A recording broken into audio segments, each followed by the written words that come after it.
all of the arguments, we get rid of the disrespect, and then you throw me into the mix. And trust me, I'll tell it exactly how it is. And then, of course, the magic ingredient, you at home. We mix it all together, and what have we got? In my opinion, the best debate show in town. Monday to Friday, 6 till 7 on GB News, Britain's news channel. Are the newspapers getting you down? My wife didn't divorce me that month. Struggling to separate the wheat from the chaff? I know that it's a bit of a circus at the best of times. Well, don't worry, Headliners has got you covered. We'll take the burden of reading the day's news, and if we get depressed, who cares? It's an occupational hazard, frankly. That's Headliners on GB News from 11 p.m. till midnight, and the following morning, 5 till 6 a.m. on GB News, the comedy channel. Nah, just kidding. Britain's news channel. I'm Patrick Christie's. Every weeknight from 9, I bring you 2 hours of unmissable, explosive debate and headline-grabbing interviews. What impact has that had? We got death threats and the bomb threats on. As time passes, She could have said Storm. you made my argument for me. My guests and I tackle the issues that really matter, with a sharp take on every story. Went everywhere. Something practical could be done. I can become something different. Patrick Christie's tonight from 9 p.m. only on GB News, Britain's news channel.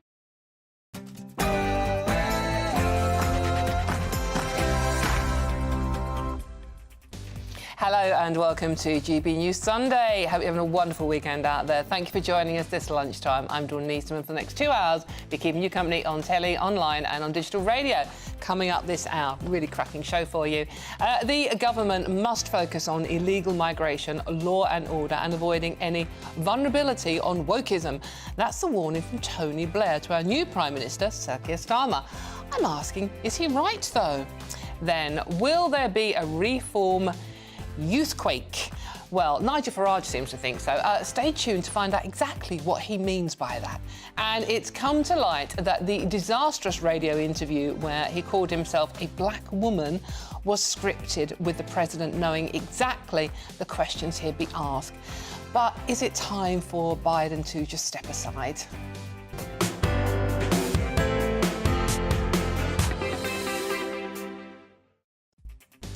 But this show is nothing without you and your views, so let me know your thoughts on all the stories we were discussing today, or anything you want to chat about, basically. Just visit gbnews.com/your say and join the conversation, or message me on our socials. Really easy, at GB News. But first, here's the news with Ray Addison, and I'm on good behaviour, so I'm not being naughty. Ray, take it away.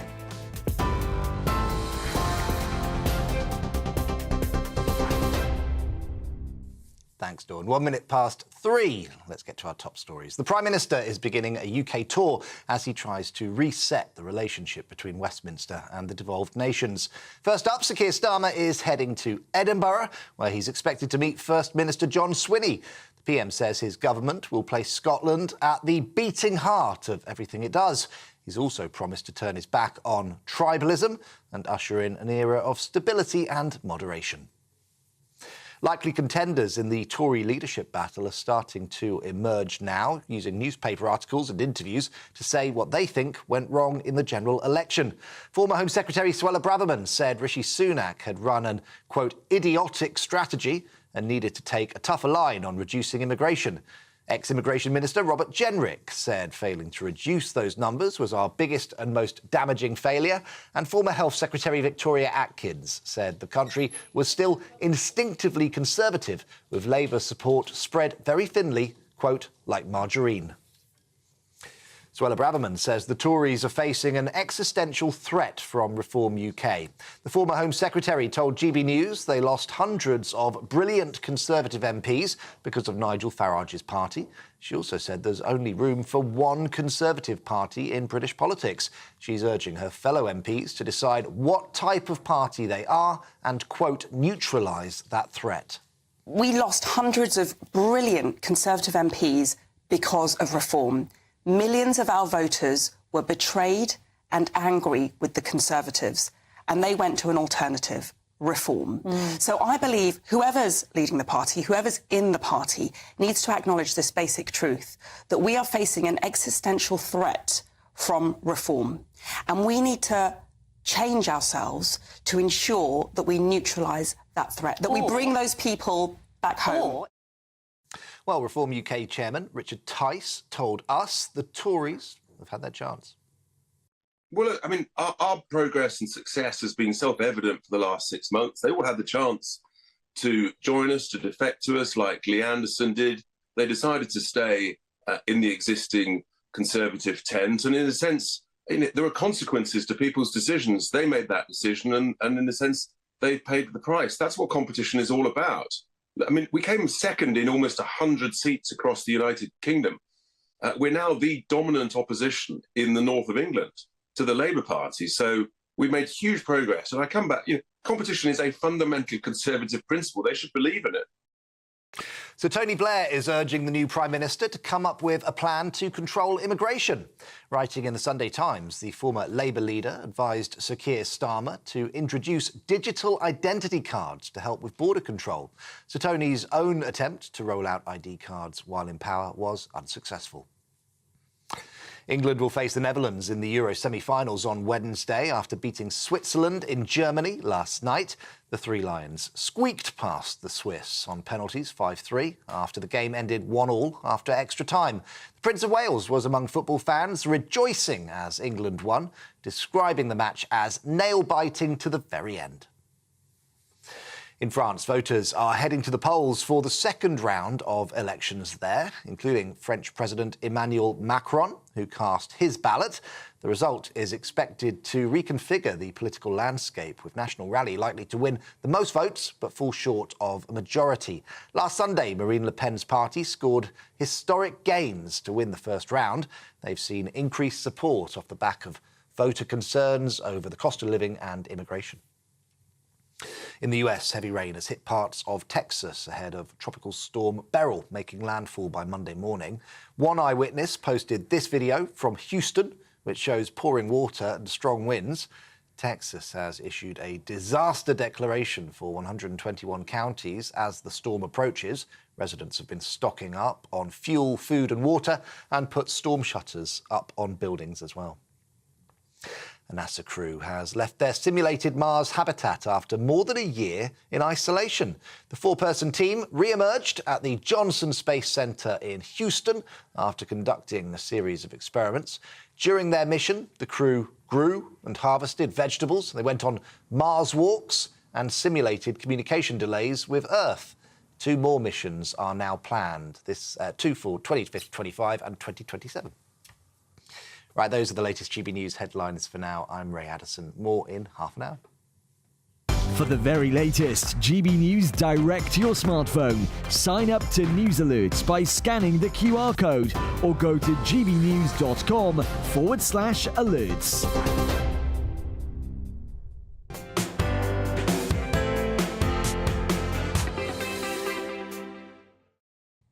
Thank you very much, Mr. Addison. Now, let's get straight into today's story, shall we? Without rules, we get prejudices. That's a warning from Tony Blair to our new Prime Minister, Sir Keir Starmer, offering a 3-pronged solution to the threat posed by reform. The former Labour leader says that the new government's focus should be on illegal migration, law and order, and avoiding any vulnerability on wokeism. Joining me now to explain exactly what's going on here and how much Tony Blair is still pulling those strings is GB News political correspondent Olivia Utley. Olivia, thank you very much for joining us this afternoon. Looking lovely. It's not raining for once. Olivia, now, this is interesting, isn't it? This is Tony Blair again. Some would say sticking his oar in. Others would say offering kind advice and guidance. What do you make of it? Well, it's a fascinating piece that Tony Blair has written in the Sunday Times today. He starts by congratulating Keir Starmer and pointing out the scale of his victory, but he then goes on to slightly more controversial ground. He points out that although Labour has won this enormous majority, the rise of reform is pretty significant indeed. And of course, as we've all been saying for the last few days, Labour's share of the vote is actually quite small, just 35%. In fact, only 3% more than Corbyn won in 2019 when he was kicked out of office for being an utter failure. And what Tony Blair, the conclusion that he comes to, is that although the country has resolutely chosen the left to govern, seemingly just to punish the Tories, really, there is signs that the political centre of gravity is moving to the right, as you've just heard in the headlines, it is happening in France. So essentially what Tony Blair is advocating is for Keir Starmer to move to the right a little bit in his politics. So, for example, take a forward stance on immigration.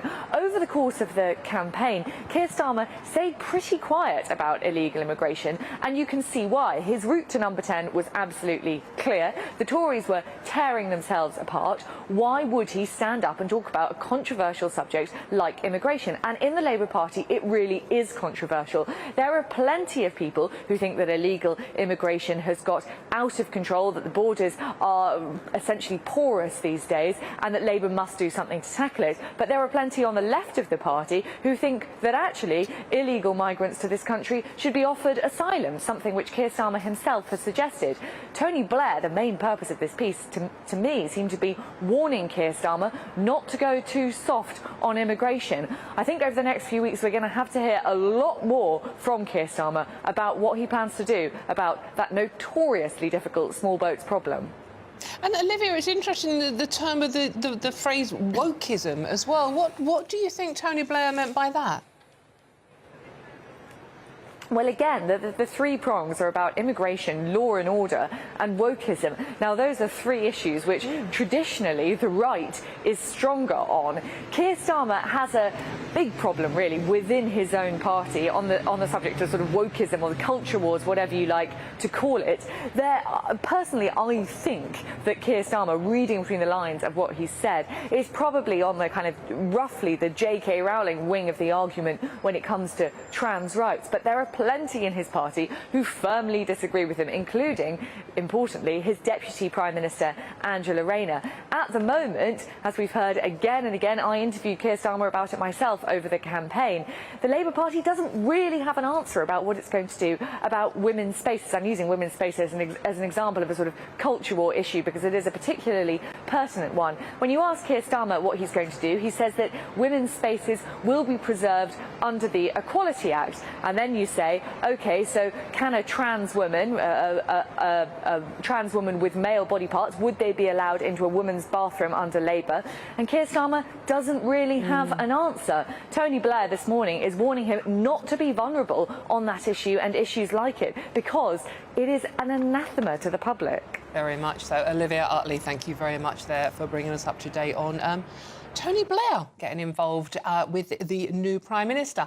OK, now let's see what my panel make of this today. I'm joined by a brilliant team today. Proper girl power going on here. Political commentator Joe Phillips and broadcaster and columnist Claire Muldoon. Thank you very much, ladies, for joining me. If I may call you that, indeed.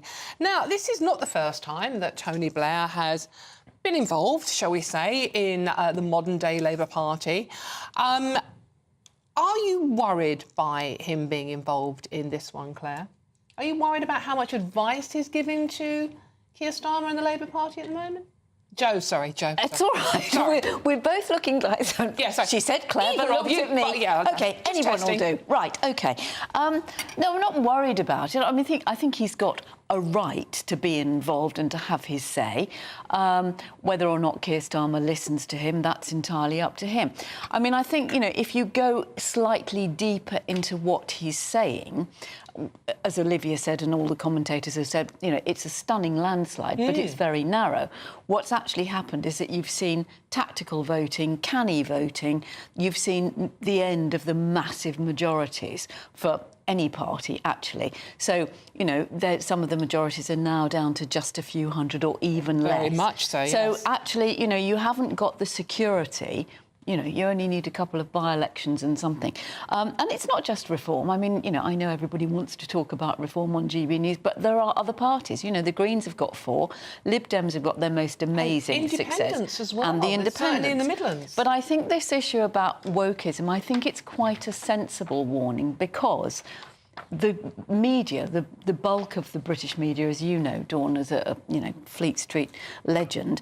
I was wondering what you were going to say. Well, I was wondering what I was going to say, actually, but, you know, that'll do. But I think, you know, the papers have not been in favour of, and while the papers have been deciding who to back in the Tory party, they've also played their part in the pantomime wars that has seen the demise of the Tory party. So I think what Tony Blair's saying is, like, don't become a hostage to fortune so that you get sidetracked on these minor, silly, not such important issues like, you know, I mean, then it's not silly about women's spaces, but it is a very disproportionately loud protest and organised campaign by certain sections of the trans community. You know, there are other issues. There are housing, education, health, defence, all of those things. And I think what Tony Blair is trying to say is, you know, concentrate on those. Don't let yourself get sidetracked, which I think is good advice. Claire, what do you make of it? I'm not surprised that Sir Tony Blair is entering into the fray of politics yet again, now that his party has been re-elected, regardless of the percentage vote given in our democratic way of voting people in, or first past the post. I think that Sir Keir Starmer, the Prime Minister, was very clear in his instruction from outset, basically. Rwanda is done and dusted now. It is in the bin. He's sending a very clear message to us, the electorate, and indeed, you know, foreign nationals and the rest of the EU. It's how he deals with that, though. And I think Tony Blair's issuing of sound bites like, you know, what was it he said about without rules we get prejudice, you know, and this populism, move away from populism. He's really forgetting the fact that the Red Wall, these are very important issues for people living in the Red Wall constituents. These are very important issues for those that are losing their lives trying to cross the Channel. These are very important rules and regulations that need to be established in order to keep Britain and Britons safe. And it always feeds into the narrative of defence, of racism, and by nature into reform. Now, I find it very patronising that people are saying, if you vote for reform, then you're a racist. That's not true. I think there's racists in the Labour Party, there's racists in the Conservatives. I think there's racists all over society. We have had anti-Semitism, certainly in the Labour Party, and some very And I'm not condoning that at all, and I'm not minimising anything. However, I think Tony Blair, Keir Starmer has actually issued three welcome introductions into his inner echelons, one being James Timpson for rehab for prison service. Prisons, yeah. Jackie Smith as well, covering Department of Education in the House of Lords. And Alan Milburn, I think he'll be a very welcome return to health. Which is interesting, all Tony Blair favourites, weren't they? Well, they were very successful people. Yeah. I mean, actually, Jackie Smith was Gordon Brown's appointment as the first female Home Secretary, actually. But, you know, I think these are people who have done the hard yards and they've tackled with... And actually, you know, the health service... under Alan Milburn, you could argue, I mean, one of the things that Olivia didn't talk about, that Tony Blair was banging on about quite a lot in this article, was about AI and how we should introduce and embrace technology. Now, some of us are old enough to remember that he did try to do that in the health service. Cards, Well, no, in the health service, he tried to bring in a sort of a completely sort of universal, which many people, patients and health staff alike, would agree is what you need. But it wasn't up to the job and it cost a fortune. Now, you know, if you have somebody with Alan... And it's not like these people have been sitting around doing nothing for the last 25 years. They've actually been doing stuff. So it makes sense to bring back people, and I completely agree with Claire.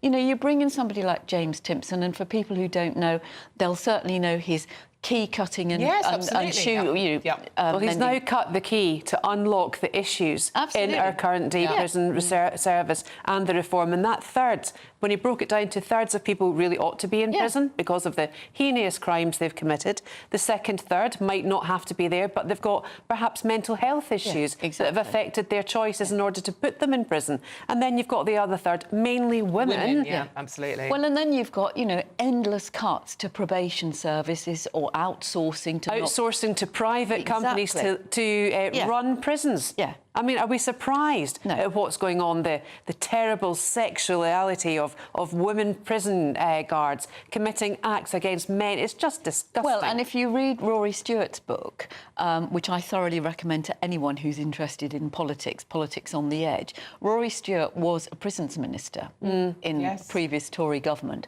and he worked so hard, and he details in this, and, you know, to a certain extent, I suppose he says he was sort of quite naive, but he said said, look, there are really simple things we can do. Like, if we mend the windows, we won't get drugs and things being thrown in. Really simple stuff. But, you know, he got so far, he had to get the prison officers, prison governors on board, and then he was reshuffled into the Foreign Office. And that is one of the problems. And I think what we will get from Keir Starmer, whether people like Labour or not, we will get a period of stability and we will stop this endless revolving door of ministers. Which would be nice. And hopefully revolving door of Prime Ministers too. Oh, God, I hope so. Yes, we hope so. On that well, there is one thing. At least we didn't have to have a penalty shootout in the election. Oh, yeah, today I'm identifying as well, you can English. Identify yeah, absolutely. Your children are English, so you are allowed to do so. Identify as Netherlands, if you like, Claire, for Wednesday. Right, OK, unfortunately we're out of time on that. But all the best analysis and opinion on that story and more, just go to our website, gbnews.com. Now, something to cheer you up, not just England taking penalties, even Scottish people are happy. Well, this one is. Even. It's time for the Great British Giveaway and your chance to win our biggest cash prize so far, an incredible £30,000. Totally tax-free, which means you'll get a lot to do with whatever you like. And here's all the details you need for a chance to become our next big winner. Summer could be a scorcher, with your chance to win £30,000 cash, our biggest cash prize to date. It's totally tax-free, which means you get to spend every single penny however you like. What plans would you make with an extra £30,000 cash in your bank account? Take your family on the ultimate holiday, buy that treat that's always seemed out of reach, or just put it in the bank for a later date. However you'd spend it, make sure you don't miss out. For another chance to win £30,000 in tax-free cash, text cash to 63232. Text costs £2 plus one standard network rate message. You can enter online at gbnews.com/win. Entries cost £2. Or post your name and number to GB07 PO Box 8690 Derby DE1 9TT. UK only. Entrants must be 18 or over. Lines close at 5 p.m. on the 30th of August. Please check the closing time if listening or watching on demand. Good luck. Ooh, good luck indeed. What could you do with that this summer, eh? What a cracking holiday you could have. Right, well, I'm Dawn Neeson. This is GB News Sunday. Hope you're having a wonderful weekend out there, and there's loads more coming up on today's brilliant show. Will there be a Reform UK youthquake? Well, Nigel Farage seems to think so. Stay tuned to find out exactly what he's talking about, though. All of that and much more to come. This is GB News, Britain's news channel. You can put the kettle on, but don't go too far. Loads coming up.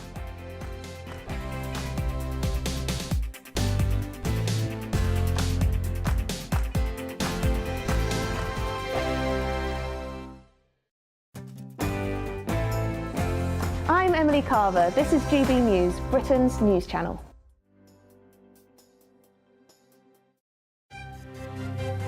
GB News Breakfast, every day from 6 a.m. Question is... Should our museums stay free for everyone and anyone, or should we be charging our tourists? So many of the artefacts are from around the world, stolen actually. I think it's almost to add insult to injury to ask people to pay to see the artefacts that were taken without their permission.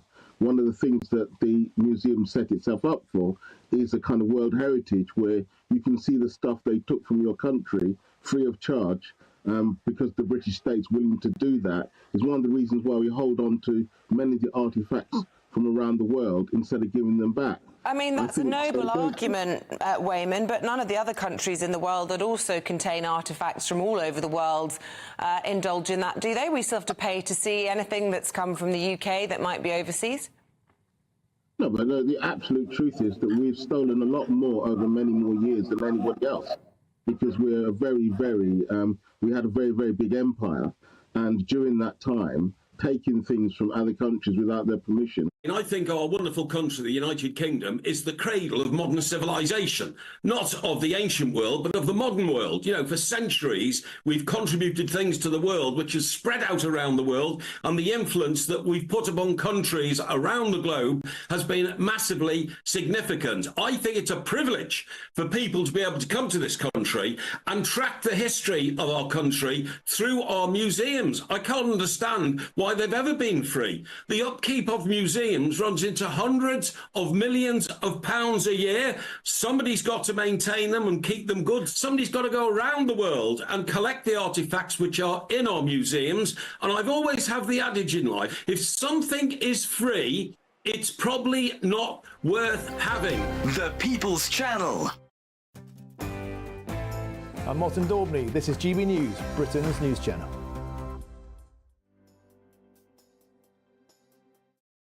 Sunday nights on GB News. From 6, Neil Oliver. At 7, it's Free Speech Nation with Andrew Doyle. At 9, Mark Dolan. And at 11, get set for the week ahead with headliners. Tomorrow's papers tonight. GB News, the People's Channel, Britain's news channel. I'm Mark Dolan, and this is GB News, the People's Channel, Britain's news channel. I'm Simon Evans, and this is GB News, Britain's news channel.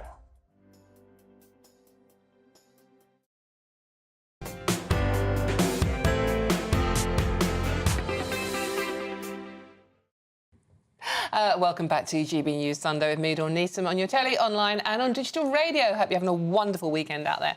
Now, Nigel Farage has said Reform UK's dominance on social media has won it a rapidly growing following among the under-18s, who could boost the party's chances at the 2029 election. The Reform leader said his party's surge in popularity with young people had yet to convert into votes, as many were too young to actually go to the ballots this time round, which is really, really interesting. This is a story in The Telegraph, I think it is today, and it's a fascinating story, isn't it, Claire? Because I wasn't even aware of this. I don't do TikTok. I'm not the generation who does TikTok, even though I'm the same age as Nigel Farage, who does do TikTok and has got a huge following on it. And this is actually the amount of youngsters who are still too young to vote, but, you know, 15, 16, 17-year-old, mainly boys, who are big fans of Reform and Nigel Farage. No, there are.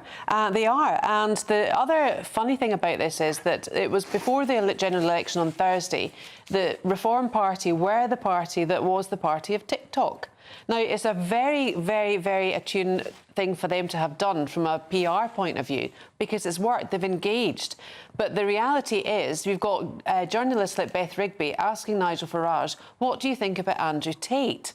Now, Andrew Tate, of course, is, in my view, an abhorrent creature of a man, but he has got a huge cachet amongst specifically young men. Because he preaches masculinity, doesn't he? Toxic masculinity. He's a high-grade misogynist, let's be honest. But Nigel Farage, you know, he's very clever. He's a very clever man. He said, I do think that he has got an impact on young men, not condoning, but not saying he's abhorrent on the other hand. Well, except the stuff he said about, you know, oh, isn't it ridiculous telling people to go to football and not have a drink, to not make... But that's him knowing what he's doing, yes, Jo. But Claire, you get into that, and to me, and I think, you know, the three of us as women, we know too many men who've gone, oh, for goodness sake, it's a bit of banter, get over yourself. And I think that's so unhealthy. I don't think that's particularly unhealthy as such, but what I do think is that things like the way that we vote in this country should be taught in schools. Oh, completely. You know, yes. de rigueur. Because they have to know, they have to be, they have to buy into what they have to do. I'm not in agreement of lowering the voting age down to 16, because I don't believe a 16-year-old has got, you know, a formed mind enough to make that pivotal decision that will affect the next 4 years of their lives and our lives as members of this society.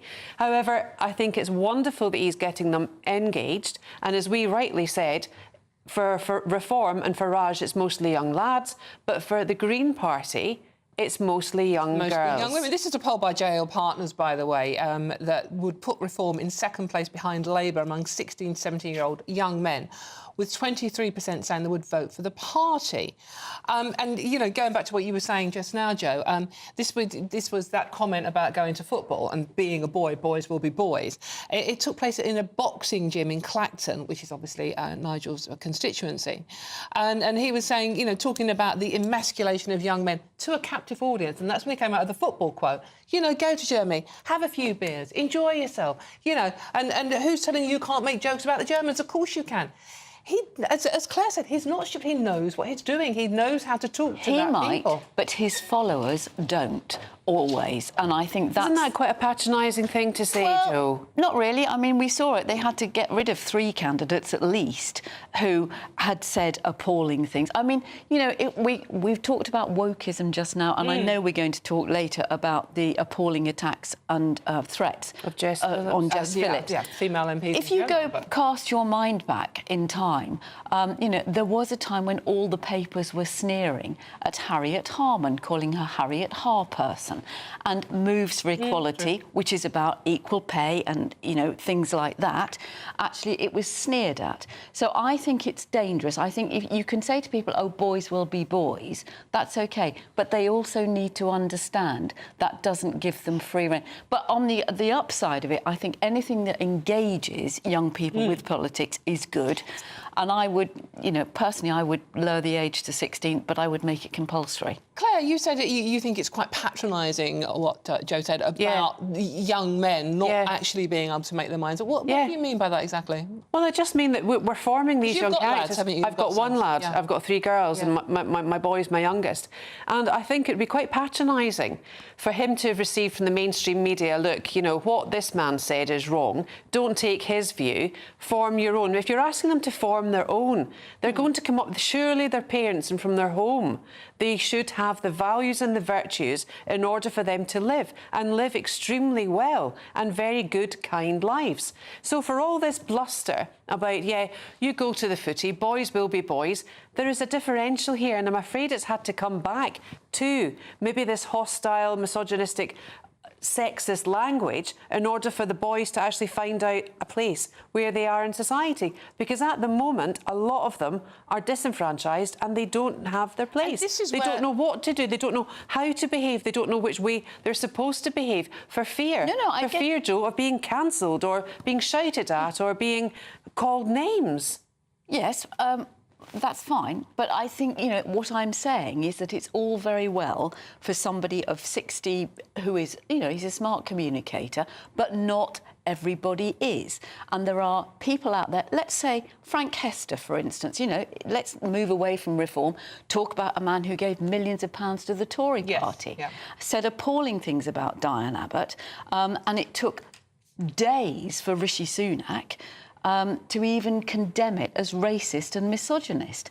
And I think there is a tendency amongst certain groups of people who go, oh, that's all right, I wasn't being offensive, I wasn't being racist, I wasn't being misogynist. And I think Claire's absolutely right. We do need to support and help young people going through the absolute, you know, labyrinth of what's going on social media, and we know what's going on with... It's interesting you say that you would give the vote to 16-year-olds, but at the same time you're also saying that they are, in a slightly, as Claire put, slightly patronising way, they're not together enough to make up their mind on what Nigel Farage is saying to them. But I think that goes back to what Claire said, which I agree with. It needs to be taught in schools. You know, you can go to a primary school and you can have, you know, the teacher will say, right... You know, sorry, what do you mean needs to be taught in schools? The understanding of politics with a small p, and engagement and collaboration and having conversations that mean a quid pro quo. So you get a group of primary school children, you say it's Friday afternoon, it's raining, we're going to watch a film. Who wants to watch Finding Nemo? Who wants to watch Frozen, whatever it is? And they understand the principle of, you know, more people voted for Nemo, So, you know, so it's a sort of inbuilt thing.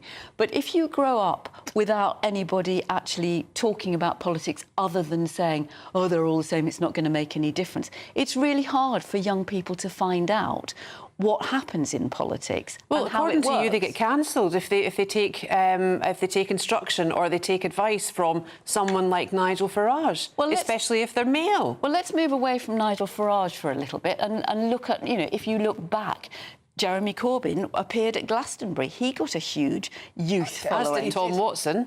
Unfortunately, I am actually going to have to call time on this one, but we can come back to it later on. Thank you very much, ladies, because we are running out of time on that one for now. I'm Dawn Newsom with GB News Sunday. There's loads more coming up on today's show. But first, here is those headlines with, let me see, the lovely Ray Addison.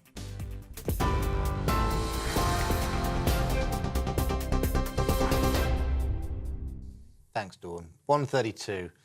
The Prime Minister is beginning a UK tour as he tries to reset the relationship between Westminster and the devolved nations. First up, Sir Keir Starmer is heading to Edinburgh, where he's expected to meet First Minister John Swinney. The PM says his government will place Scotland back at the beating heart of everything we do. He's also promised to turn his back on tribalism and usher in an era of stability. Likely contenders in the Tory leadership battle are starting to emerge now, using newspaper articles and TV interviews to say what they think went wrong.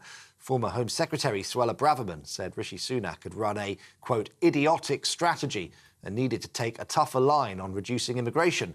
Ex-Immigration Minister Robert Jenrick said failing to reduce those numbers was, quote, our biggest and most damaging failure. And former Health Secretary Victoria Atkins said the country was still instinctively conservative, with Labour support spread very thinly, she said, quote, like margarine. Suella Braverman says the Tories are facing an existential threat from Reform UK. Former Home Secretary told us they lost hundreds of brilliant Conservative MPs because of Nigel Farage's party. She also said there's only room for one Tory party in British politics.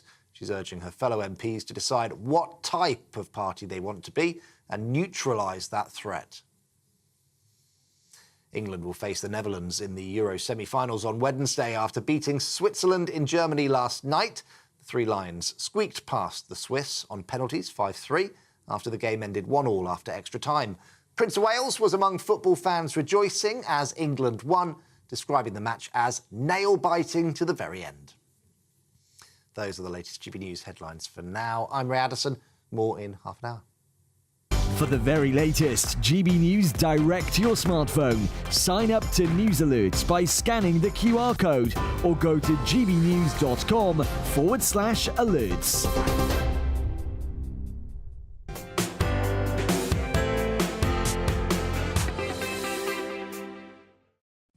Thank you, Ray, who's back in half an hour and is really looking forward to it. Now, remember, let me know I've been so naughty to Ray over the last couple of days, honestly. Remember, let me know your thoughts on all the stories we're discussing today, or what you think of Ray, to be honest with you, by visiting gbnews.com, in a nice way, by visiting gbnews.com/your say and join the conversation, or message me on our socials. We're at GB News. Now, there's loads more coming up on today's show, so you really don't want to go anywhere. Tyres slashed and men screaming in women's faces. We'll be breaking down on what Labour MP Jess Phillips has described as the most aggressive and intimidating election period ever.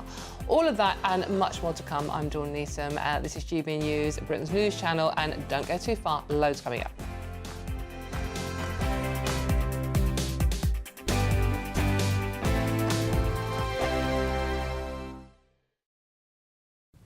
Hello there, welcome to your GB News weather update provided by the Met Office. The rest of Sunday is going to be one of dodging showers. We've already seen them pushing their way into western areas of the UK, and they'll be spreading across eastwards quite widely across the UK during the rest of the day. Some of them could be on the sharp side, some torrential downpours with the risk of hail and thunder in there as well. So do watch out for some potentially localised flooding issues where you do get a very heavy burst. In between those showers though, there will be a decent number of sunny spells, and in that sunshine temperatures climb to highs of 17 to 19 degrees Celsius, so feeling pleasant, but those temperatures are still below average for the start of July.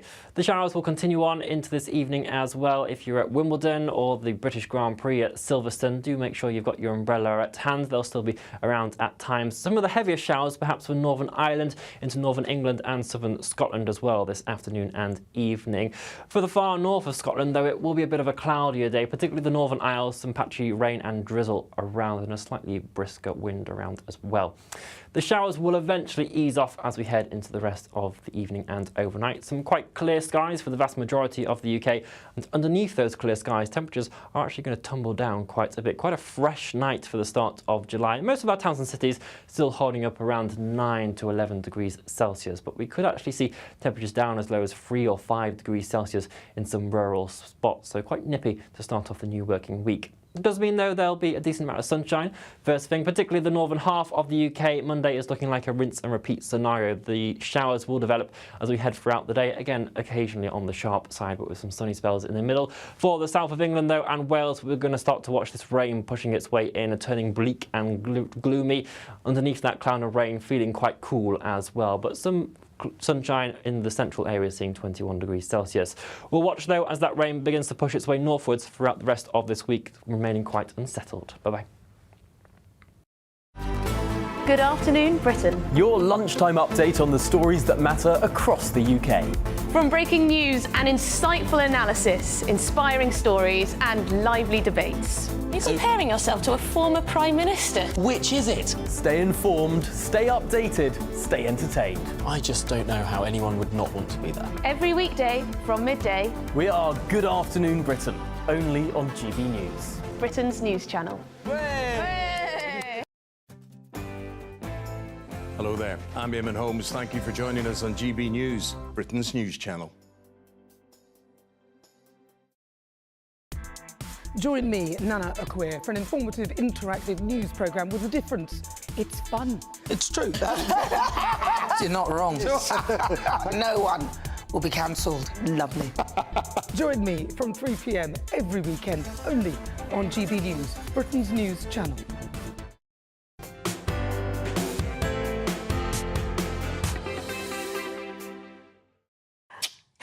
Welcome back to GB News Sunday with me, Dawn Neeson, on your telly, online and on digital radio. We've been sitting gossiping about the weather. Isn't it depressing out there? Honestly. That's not what we were talking That's about, not Dawn. what you were talking about. We weren't talking about the weather. No, we weren't. We weren't talking about the weather. We weren't. Claire, We weren't. I think there's two of us against one of you. Yeah, we were yeah, not yeah. talking about the weather. We weren't talking about the weather. No, we weren't talking about Ray either.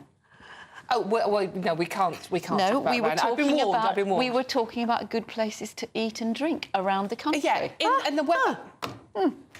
See what I've got to work with this afternoon. No wonder I forget the blooming names. Right, OK, I am still got Claire Muldoon, that's that one, and Joe Phillips, that's that one, with me in the studio. Not for much longer, though.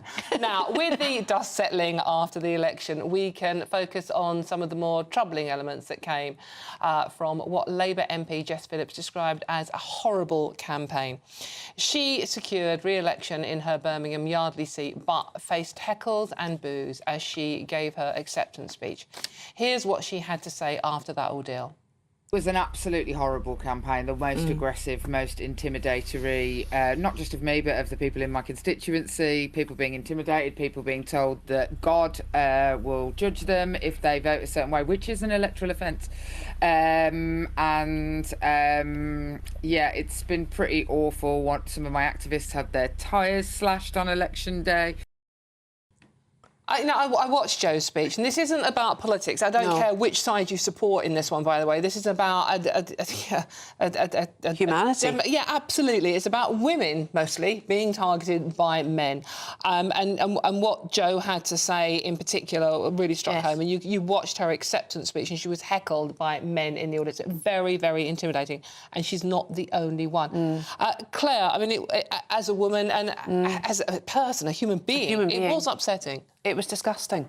Absolutely disgusting. But I think we have to look at through the lens of this as well. And I think I'm going to bring in postal voting about this. Some of the postal votes that may have been voted for by some of the women who are married to these men, I don't even want to call them men, who were making comments like that and who really were on the affray of Jess's constituency trail, are appalling. How many of those women might have been coerced into making votes that they didn't want to vote? How many women might not have actually have seen their voting card? That's not me being racist. I'm not being Islamophobic. I'm actually being a realist. And in terms of Tony Blair mentioning things about populism and without regulations then we get prejudice, well, I'm sorry, he's right. We need rules in place. We need far and fast rules. We had the murder of Joe Cox, the murder of David Amos. I was lamenting the fact that there was no actual canvassing during this general election, and a lot of people who would have been going into the voting booth not recognising any of the names that were to put across that, notwithstanding the fact that first-time voters might actually have been looking for, where's Keir Starmer's name, where's Rishi Sunak's name, or the rest of them. But this open hatred, this open violation of women is abhorrent. And this, to put this in context, it did seem to happen in many of the constituencies with a higher Muslim population. It was, that's fact. Absolutely. And sort of Labour actually lost 5 seats to... And a lot of pro-Palestinian supporters. Exactly. But Shabana Mahmood in Birmingham Ladywood also described it as a horrible... Yes, it's appalling. It's dreadful. I mean, you know, when I was knocking around Westminster 300 years ago with the dinosaurs... They did 250 there. Oh, you're right, actually. Yes. But, you know, there were the trailblazers, if you like. I mean, you know, people like Shirley Williams, people like Claire Short, people like Barbara Castle, going back even further. You know, and they were people who fought their way into Parliament. They fought their way, you know, in Barbara Castle's case, through the trade unions. They fought their way through terrible, old-fashioned, misogynistic political parties. They never complained, though, Jo. No, they didn't complain. And this is a thing where, in the past, they learnt to have sharp elbows and a knee in the groin at a party conference and that thing. But social media has made it 10 times worse. One of the most compelling concession speeches I heard on election night, I was broadcasting all night, was Bill Wiggins, who's the Tory candidate, was the Tory MP for over 20-something years in Hertfordshire North. Now, he lost to Ellie Chound, the Green, and he lost a 25,000 majority.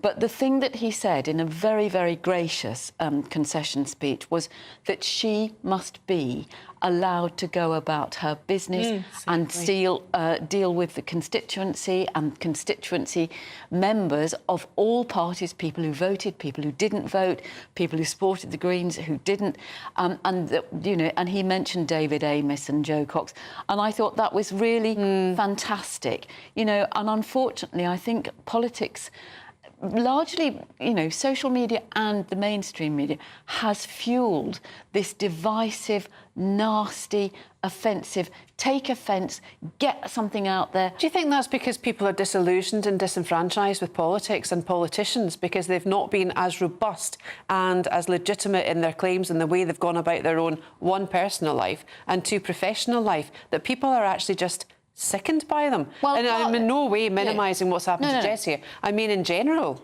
It's part of that, but I think, you know, there is a default position. You asked anybody who works in a shop, who works in a petrol station, who works in a pub or a restaurant, and they will tell you that since COVID, people have become so rude. Ruder? Yes, so there offensive. is that. I mean, driving is so much more aggressive, and the default position is never to go after you.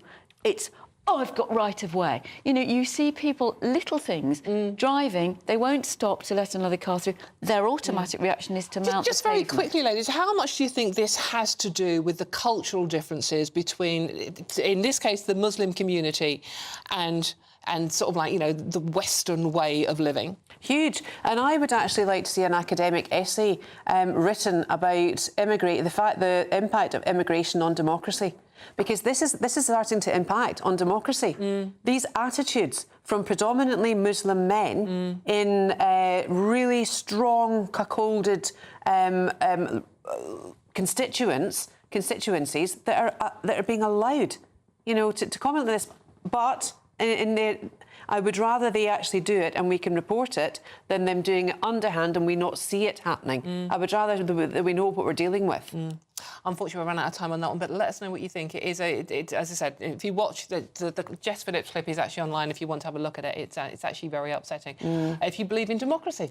Now, I'm Dawn Neeson, this is GB News Sunday, and there's lots more coming up on today's show. It's come to light that the disastrous radio interview where Joe Biden called himself a black woman was scripted, with the president knowing exactly the questions he'd be asked. So should he just step aside? All of that and much more to come. This is GB News, Britain's news channel. Don't get too far. Mark Dolan tonight. Weekends from 9 p.m. As he turns 80 next month, Thomas Markle gives a moving interview to the Mail newspaper, saying, "I've never been one for birthdays, but I know the one person I most want to hear from, Meghan, will not be in touch. I'd love to meet my grandchildren," he said, "but I'd be happy with a photograph at this stage." Well, for reaction to this sad story, I'm delighted to welcome US political and royal commentator Hilary Fordwich. He also added that he never thought that he'd have something in common with the king. And of course, the king doesn't know his grandchildren either. And I think that's a very sad state of affairs. What is very important, the important thread here, though, is the hypocrisy. The hypocrisy of Meghan Markle claiming to care about people and all the tours they go on where they have empathy for people, and yet her very own father. And also, Mark, it really happened so fast. In 2016, she posted on Instagram that her daddy was the greatest in the world. And the other thing is that she claimed that she had made everything herself and she came from a very poor family. Actually, she had a very privileged childhood, being sent to private schools in California. Well, poor old Thomas Markle, as he approaches his 80th birthday, is a serious thorn in the side and, frankly, an ongoing embarrassment to the couple. Yes, and I think that one of the things that's immensely sad is that, Meghan Markle wasn't happy to be number 2 to Princess Catherine, and now she ends up being really nothing. I do think that a tiger doesn't change its stripes. What we have to look at here is track record. Somebody who's dumped her friends, dumped her own family, dumped her country originally when she came over to the UK, and even her adopted dog. There is a track record there, and Thomas Markle has sadly said it's referred to now as being Markled when you're dumped. GB News, the People's Channel. In the GB newsroom, we bring you the news as it happens. With our team of dedicated journalists across the UK, GB News brings you accurate reporting of the day's topical agenda. When the news breaks, wherever and whenever it's happening, we'll be there. This is GB News, the People's Channel, Britain's news channel.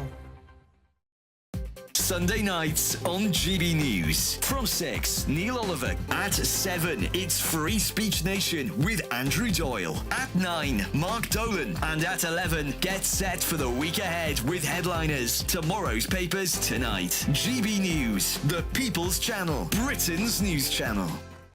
Every Saturday, 10 till 12, we'll bring you all of the news that you need to know. We'll also remind you that there is so much to smile about. It's my favourite time of the week. I get to relax, enjoy some light-hearted stories, and let Ellie teach me about fashion too.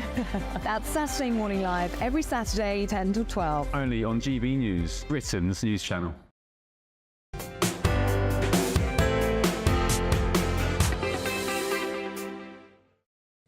Hello, welcome back to GB News Sunday with me, Dawn Neeson, on your telly, online and on digital radio. I hope you're having an absolutely wonderful weekend out there.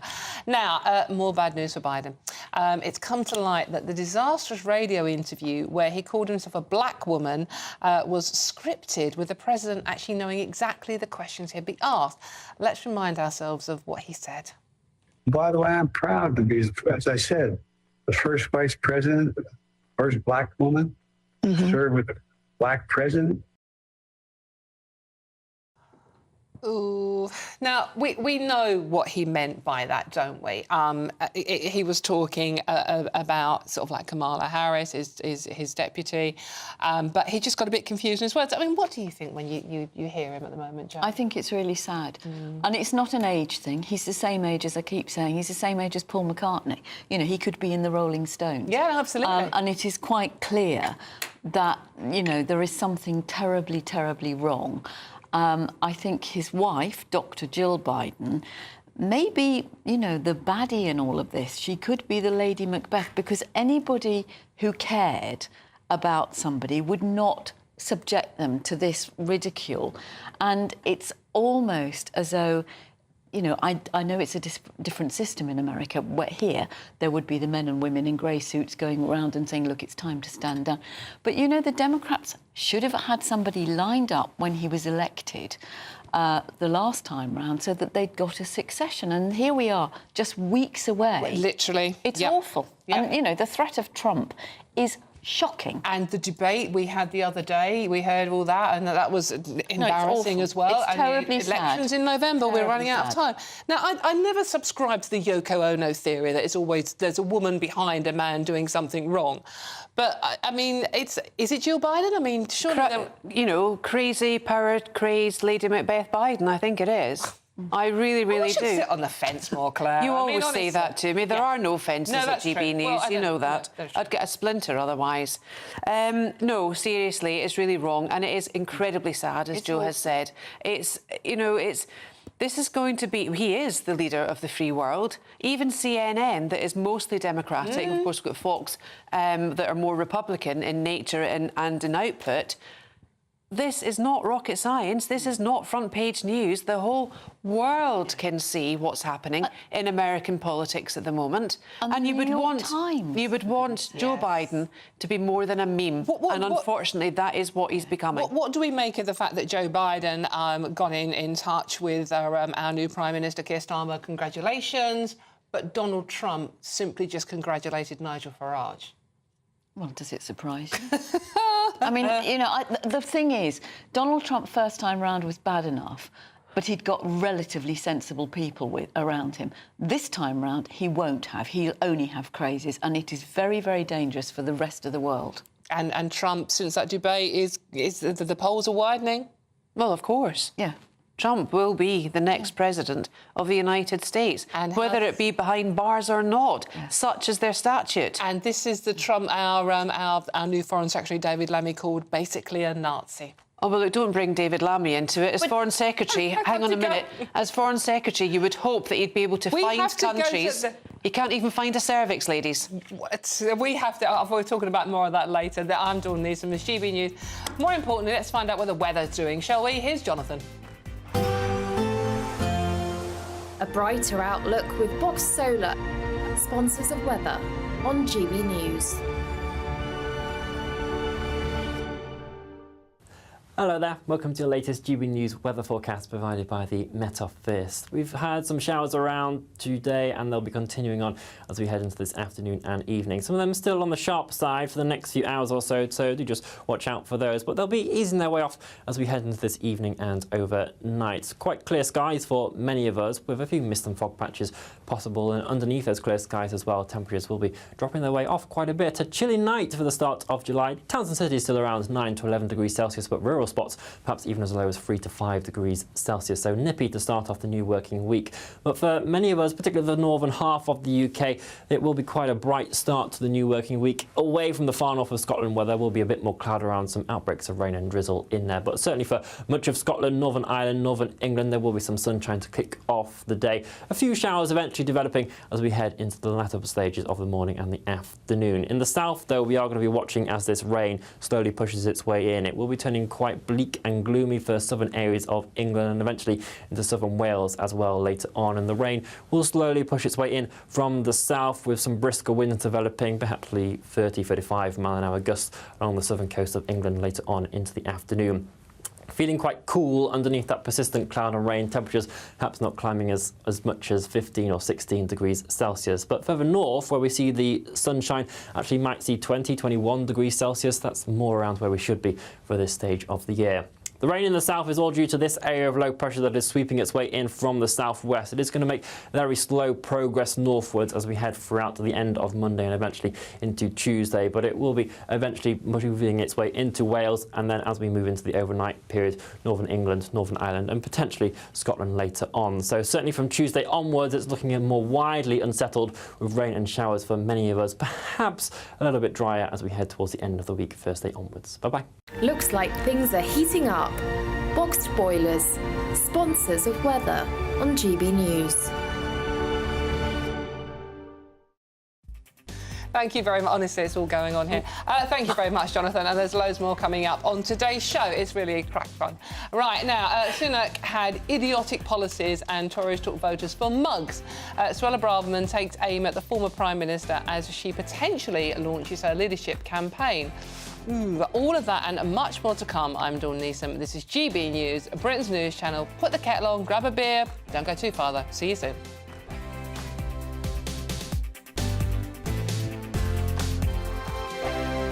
Summer could be a scorcher, with your chance to win £30,000 cash, our biggest cash prize to date. It's totally tax-free, which means you get to spend every single penny however you like. What plans would you make with an extra £30,000 cash in your bank account? Take your family on the ultimate holiday, buy that treat that's always seemed out of reach, or just put it in the bank for a later date. However you'd spend it, make sure you don't miss out. For another chance to win £30,000 in tax-free cash, text cash to 63232. Text costs £2 plus one standard network rate message. You can enter online at gbnews.com/win. Entries cost £2. Or post your name and number to GB07 PO Box 8690 Derby DE1 9TT. UK only. Entrance must be 18 or over. Lines close at 5 p.m. on the 30th of August. Please check the closing time if listening or watching on demand. Good luck.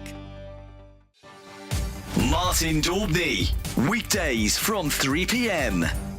How deep is the rift between Prince William and Prince Harry?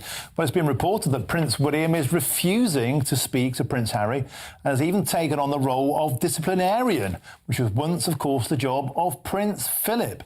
But has that job gone now to William? And does he indeed rule with a rod of iron? Well, joining me now to discuss this is the former BBC royal correspondent Michael Cole. Himself has a lot of iron.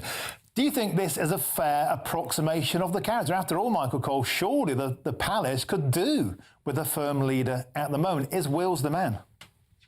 I think he is, Martin, and good afternoon to you. William, 42 last Friday. He's grown into the role of heir apparent. He looks good, he sounds good. Now, when the late Queen was alive, she was the chairman of the board, but the chief executive was definitely Prince Philip. She was the head of state, but he was the head of the family. He chaired the Way Ahead Committee. He liaised with the security services. And he laid down the law for a long, long time. Of course, Duchess of York, Sarah Fergie, was banished. And he also used to go through the invitation lists for any royal event, striking off people he didn't want there. So he was very much in charge. And I think the situation with William is that when he makes up his mind is made up. And he's doing extraordinarily well. And he's doing it without the daily support in public of his wife, of course. And we all wish Kate, the Princess of Wales, well and a speedy continued recovery. And I think the King will be welcoming his older son taking this more prominent role because, quite frankly, he can't do everything. GB News, the People's Channel.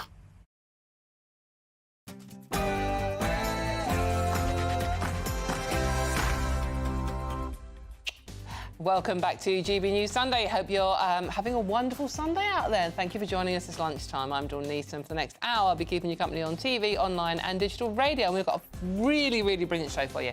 Now, coming up, Rishi Sunak had idiotic policies and Tories took voters for mugs. Suella Braverman takes aim at the former Prime Minister as she potentially launches her leadership campaign. Then, are we being dragged back into the EU already? Berlin's foreign ministry says the new Labour government is already working with Germany to see how Britain can move closer to the EU. Is this the beginning of the EU referendum too? Oh, don't go there. And it was another nail-biting match for the Three Lions. England have made it to Euro 2024 semi-finals after a dramatic win against Switzerland on penalties. We'll be getting your reactions to victory.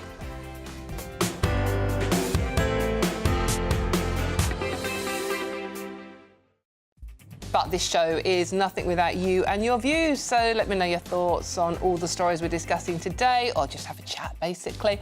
It's really easy. Visit gbnews.com/your say and join the conversation. Or message me on our socials, which is even easier. I remember it. It's at GB News. But first, I've got to be good, Dawn, be good. Here's the news with the very lovely Ray Addison. Sorry, Ray.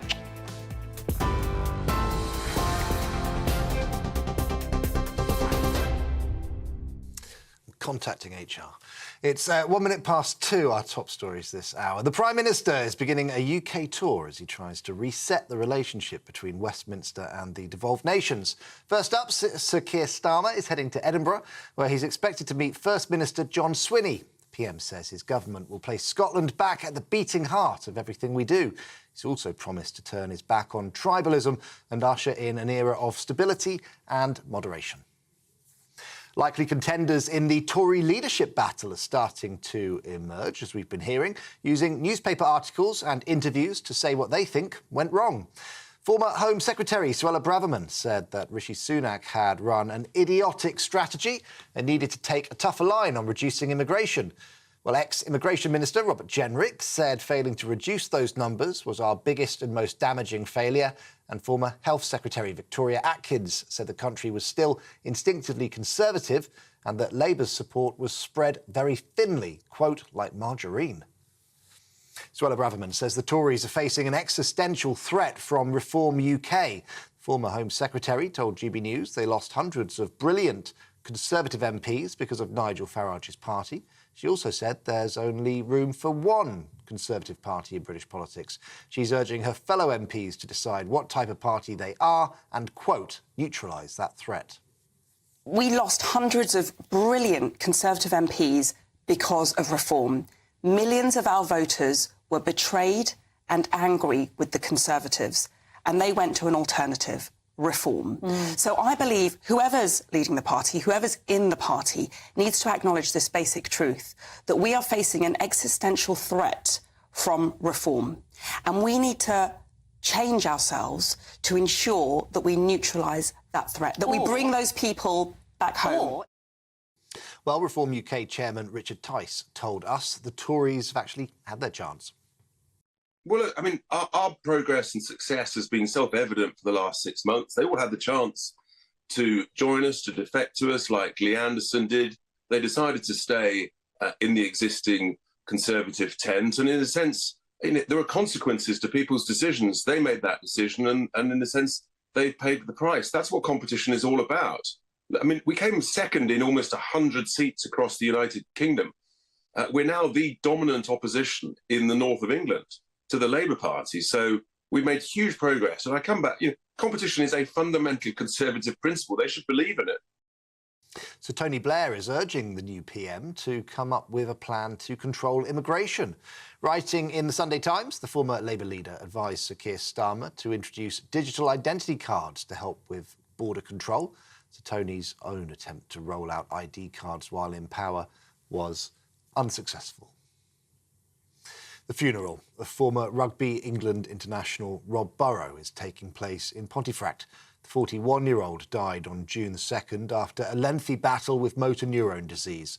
Today's service coincides with the date that Leeds Rhinos celebrate Rob Burrow Day due to the number 7 shirt that he wore during his rugby league career. Members of the public are lining the roadside to pay their respects as the funeral cortege makes its way to the service. England will face the Netherlands in the Euro semi-finals on Wednesday after beating Switzerland in Germany last night.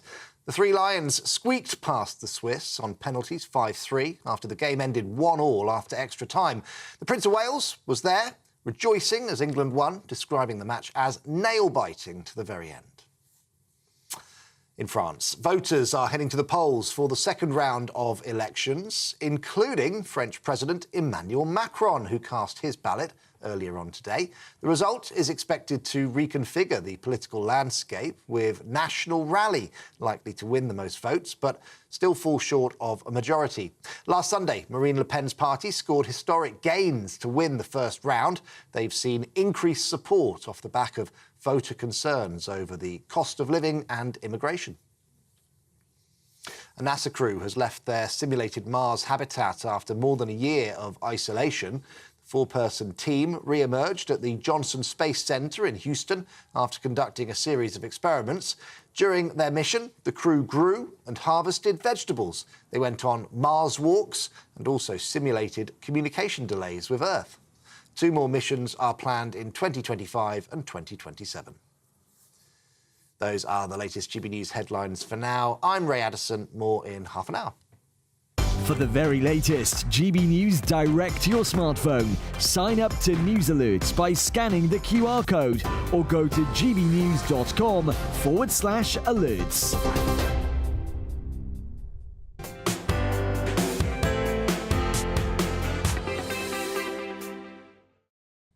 He is indeed Ray Addison, and I thought you read those beautifully, didn't you? OK, now let's get stuck into today's story, shall we? Suella Braverman has said that the Conservatives deserved their historic election defeat in an intervention that will be seen as laying the groundwork for her leadership bid. The former Home Secretary accuses Rishi Sunak of pursuing an idiotic strategy and suggests that some of her colleagues treated voters like mugs. But is this a thinly veiled leap to leadership? She was on Camilla Tominey's programme earlier on GB News this morning, where Camilla asked her that very question. Can we just cut to the chase? Are you standing? Oh, gosh. I know, Camilla, you want the drama, you want the headlines. I'm going to have to disappoint you. Why? No announcements. Listen, Why are you holding back? Because it's obvious from your speech when you won your seat on Thursday night, early Friday morning. It's been obvious from some of the op-eds you've written before the election. It's certainly obvious from what you've written in the Sunday Telegraph today that you are, to use the press expression, on manoeuvres. So why not confirm that you want to lead the party? Listen, because unlike 2019 and unlike in 2022, we have the luxury of being in opposition. There is no urgency to install a new leader. What is urgent and absolutely essential now is that we as a party reflect and accept what got us into this existentially damaging situation. And at the moment, that's what concerns me the most. There is still disagreement. There are many of my colleagues, both inside Parliament and outside, who believe that we just need to do more of the same. Interesting. She didn't say no, did she? That's Suella Braverman being questioned by Camilla Tominey on today's Camilla's show about whether she wants to be the next Conservative leader. Joining me now is GB News political correspondent Olivia Utley, who is looking slightly sort of wet, and it's raining again, isn't it, Olivia? Yeah, I'm feeling a little bit bedraggled this morning. Suella Braverman, it sounds, is very much on manoeuvres. I expect she will stand as leader of the Conservative Party, but she's probably right to say that the Conservatives need to take stock now and that there is no urgency about it. I've heard that line echoed quite a lot among Conservative MPs and thinkers in recent days. When there is eventually a Conservative leadership race, I suspect it will be Suella Braverman, Priti Patel, Tom Tugendhat, all these names that we've heard from the past, probably Kemi Badenoch as well.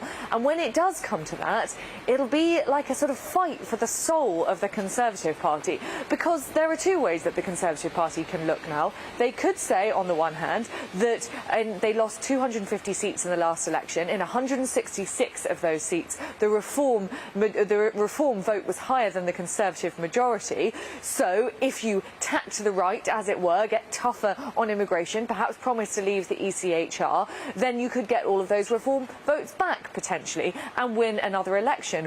Or there are other MPs within the party, on the more One Nation side of the party, who will point out that the Lib Dems won 72 seats in the southeast and the southwest, former sort of Conservative heartlands, and most of those seats they did win off the Conservatives. So you could argue that it's time to tack to the left, go more into the centre ground. And this is going to be the fight that will be raging in the Conservative Party for the next few months. My instinct is that Rishi Sunak will actually hold on for quite a while, and I suspect the earliest we could see a new Conservative leader installed would be party conference. Olivia, the only person who's actively ruled themselves out is Jeremy Hunt, isn't it? It is. Jeremy Hunt has said that he won't be standing. He says that time has passed. He won, in the end, his Surrey seat with a wafer-thin majority of just 891, I think it was. The Lib Dems were targeting that seat. He did manage to cling on. But I think he knows, as does Rishi Sunak, that there really needs to be some distance between this government, which has led the party, whether it's Rishi Sunak and Jeremy Hunt's fault or not.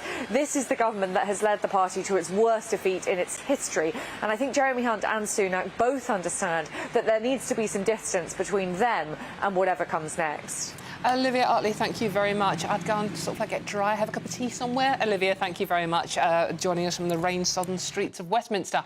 Now, let's see what my panel make of this. I still have the wonderful Claire Muldoon and Joe Phillips with me.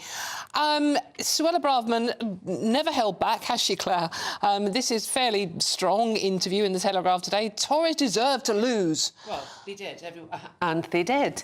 I mean, it's not rocket science, is it? And she doesn't need to be Sherlock Holmes nor Dr. Watson to investigate why it happened. They imploded publicly by themselves. It was the backbenchers that actually were trying to hold the party together. I don't think the question is whether or not Suella Braverman will enter the foray and add her hat into the mix to become the leader of the Conservatives. As far as I'm concerned at the moment, it's a bit of a poison chalice because they've got no direction at the moment. The question is, however, will she join Reform? And from what I heard her say physically on the TV, and indeed what she's written, I actually think there's a bigger gain there for her, and indeed Reform, if she were to join Reform, than take the leadership of the Conservative Party. Yeah. Well, I've been saying that for months, that she was... In fact, I'm surprised she didn't go to Reform before the election. But, you know, now they... Well, she's held her seat. She's held her seat, and she's seen that Reform have done quite well. Not as well as predicted, maybe, but they've done quite well. They've got a place. And I think, I agree with Claire. I mean, she has got no self-awareness, that woman. She was part of the problem. And I think there are many... Was she, though? She was named after Suella from Dallas. Oh, I thought she was What more do you want? Cruella de Vil. Shuffle papers, shuffle papers. Shuffle papers. I mean, she was so horrible and so brutal in her comments. And, you know, this is a woman who's supposed to... Which comments in particular? Oh, comments about protesters, comments about immigrants, comments about, you know, the sort of woke stuff that she didn't like. She's supposed to be a lawyer. She was the Attorney General before she was Home Secretary. Most of the stuff that she brought in legally has proved to be legally invalid.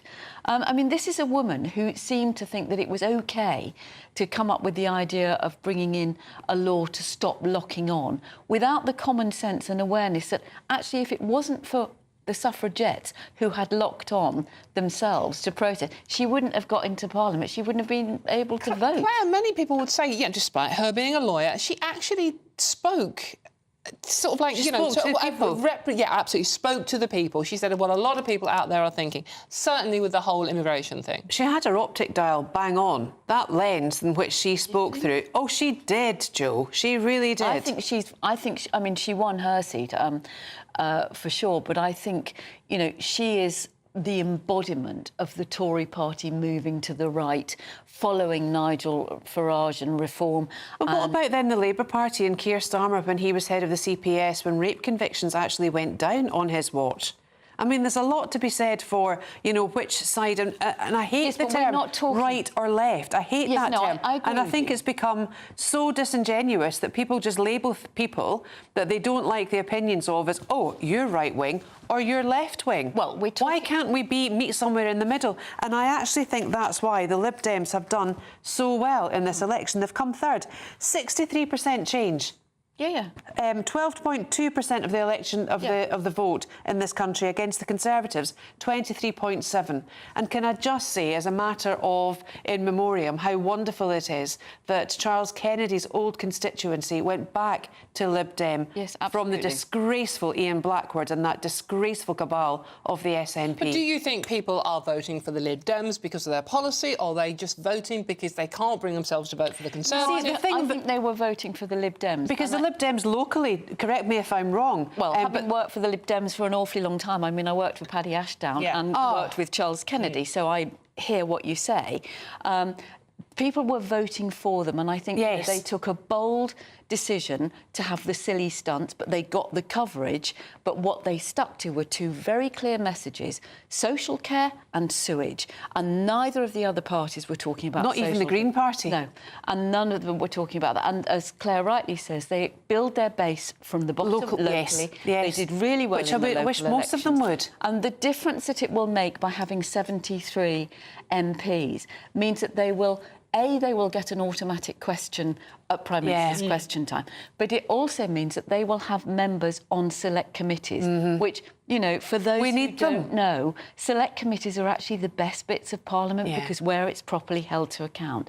So they will continue, and they work hard. I mean, you know, in the old days, when I was working for the Liberal Democrats and working for Paddy Ashton, other parties used to say, once you get the Lib Dems in locally, it's like dog poo on the pavement. You can never get rid of them. No.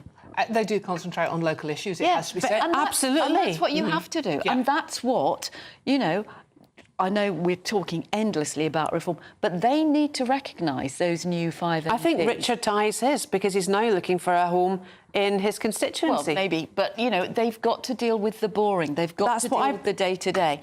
And it's that has kept some people in by a wafer-thin majority because people respect them for being a good constituency MP. But they're also known as NIMBYs, though, with regards to planning. Yeah. Well, and we need.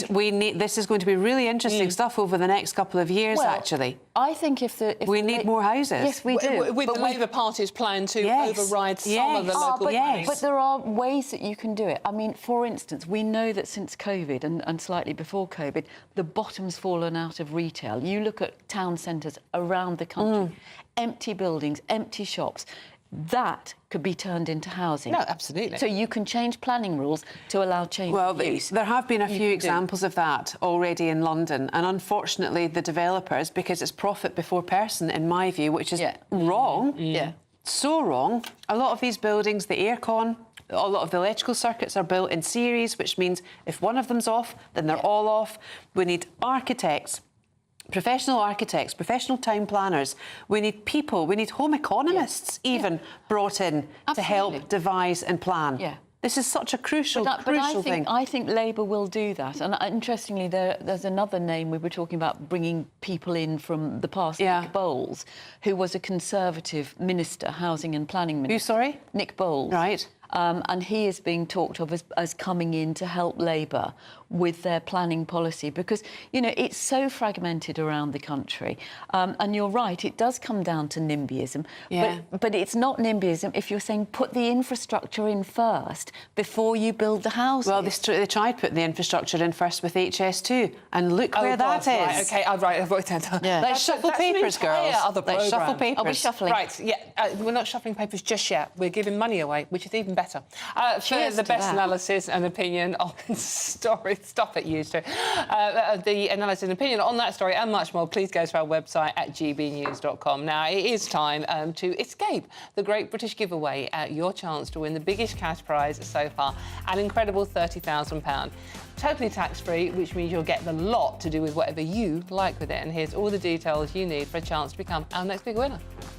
Summer could be a scorcher with your chance to win £30,000 cash, our biggest cash prize to date. It's totally tax-free, which means you get to spend every single penny however you like. What plans would you make with an extra £30,000 cash in your bank account? Take your family on the ultimate holiday, buy that treat that's always seemed out of reach, or just put it in the bank for a later date. However you'd spend it, make sure you don't miss out. For another chance to win £30,000 in tax-free cash, text cash to 63232. Text costs £2 plus one standard network rate message. You can enter online at gbnews.com/win. Entries cost £2 or post your name and number to GB07 PO Box 8690 Derby DE1 9TT.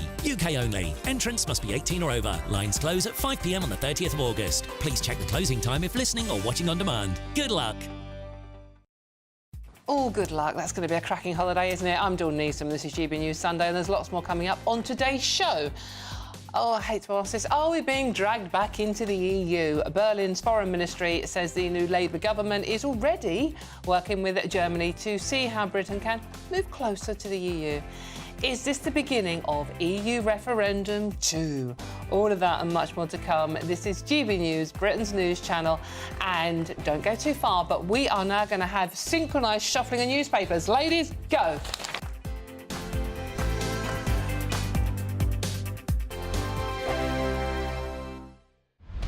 Britain's newsroom. Weekday mornings from 9:30. He fell into a coma. His family, of course, absolutely distraught. Because Turkey is outside the European Union, it therefore doesn't count under the global health insurance card scheme, which means that he is liable for these costs, and the family say that he's being held there for until they pay at least half the £41,000 that is owed. One of our viewers here saying their premium, because they have health conditions, can be as much as £1,000. But if they're going to go overseas to, as you say, a non-EU country, they still should take it. That's the message here, isn't it? Don't take the risk. Absolutely. Now, if you do have lots of pre-existing medical conditions, or you're an older person, my lovely mother-in-law is going to be 95 this week. She's still travelling, but only within Europe, and only because the cost of insurance is going to be many times the cost of the trip. And she just thinks, OK, well, I'll get emergency medical treatment free if I'm in the European Union and I've got that GHIC card. But beyond that, absolutely not. It's not worth the risk. You have to have your card, do you, Simon, to get treatment within the EU? You should just apply for that online. You should certainly apply for it online. Don't go to any of the scam sites that want to charge you money for it, because it's a free card. But actually, if you haven't, it's absolutely not a huge problem. Yes, you have to go through a bit of rigmarole, or at least your family do, to sort it out. But in general, if you go to a public hospital, they will treat you first and ask questions later in the European Union. And if you're a British resident, you should get it for free. Even if you forgot to get the GHIC card, they will sort it out eventually. Britain's election channel. GB News, the People's Channel. I'm Christopher Hope. From pop stars to politicians, I'll interview anybody in a pub who's got a political opinion. Join me every Friday on Spotify, Apple Podcasts, YouTube or gbnews.com, or wherever you get your podcasts. This is GB News, the People's Channel. In the GB newsroom, we bring you the news as it happens. With our team of dedicated journalists across the UK, GB News brings you accurate reporting of the day's topical agenda. When the news breaks, wherever and whenever it's happening, we'll be there. This is GB News, the People's Channel, Britain's news channel. If you want your news to be straight talking... This is a nightmare for the Conservatives again. Down to earth. It's not just Nottingham where this is happening, is it? And most importantly, honest. Hard-working, middle-class taxpayers, they'll get their book thrown at them. Then catch me, Martin Daubney, Monday to Friday, 3 till 6 p.m. on GB News, Britain's news channel. Good afternoon, Britain. Your lunchtime update on the stories that matter across the UK. From breaking news and insightful analysis, inspiring stories and lively debates. You're comparing yourself to a former Prime Minister. Which is it? Stay informed, stay updated, stay entertained. I just don't know how anyone would not want to be there. Every weekday from midday. We are Good Afternoon Britain, only on GB News. Britain's news channel.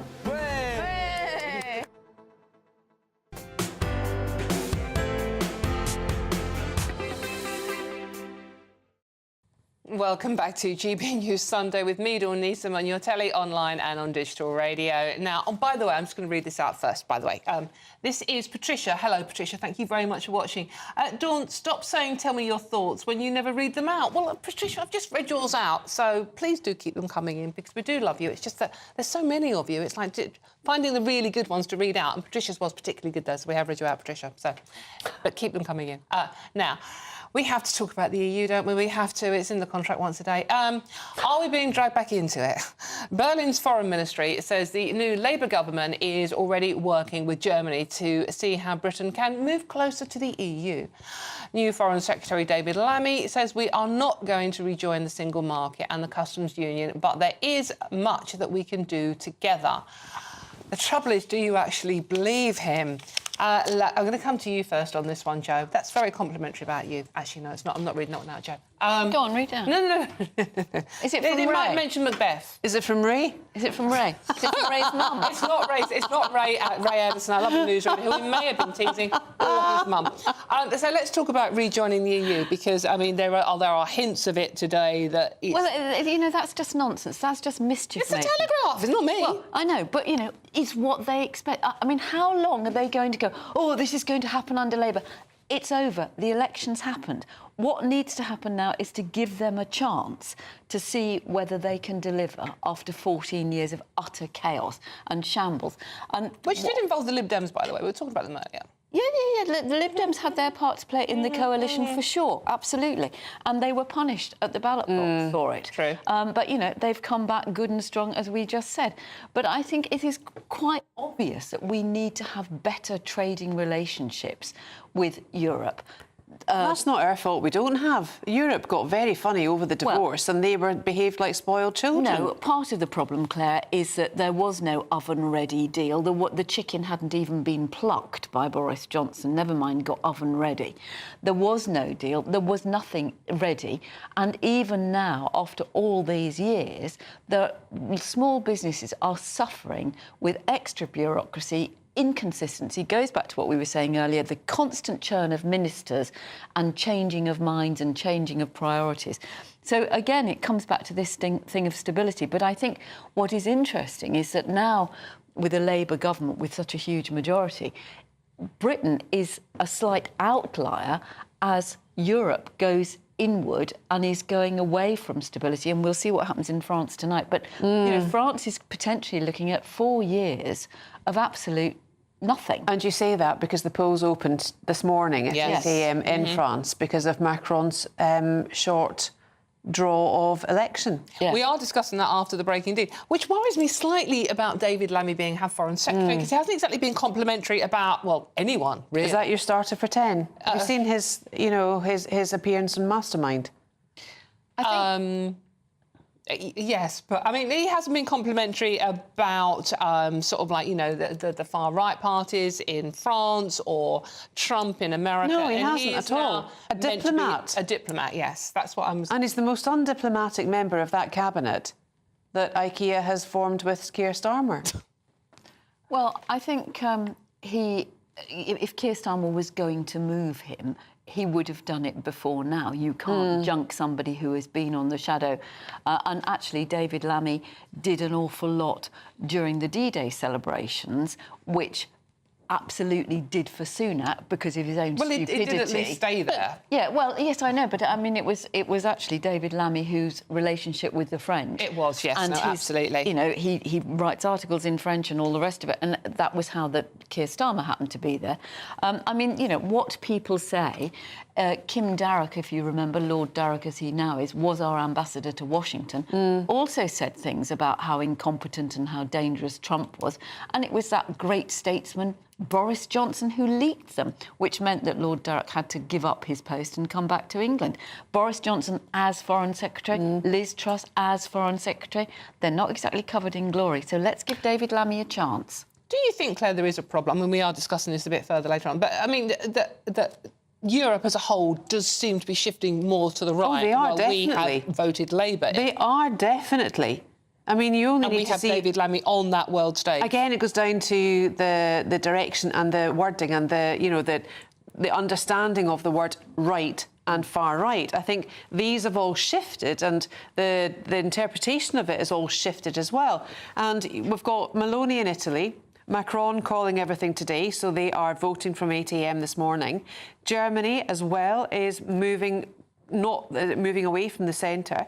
But I think that, again, is down to the fact that after when President Angela Merkel left, I think she was a very safe, steady pair of hands who knew what she was doing.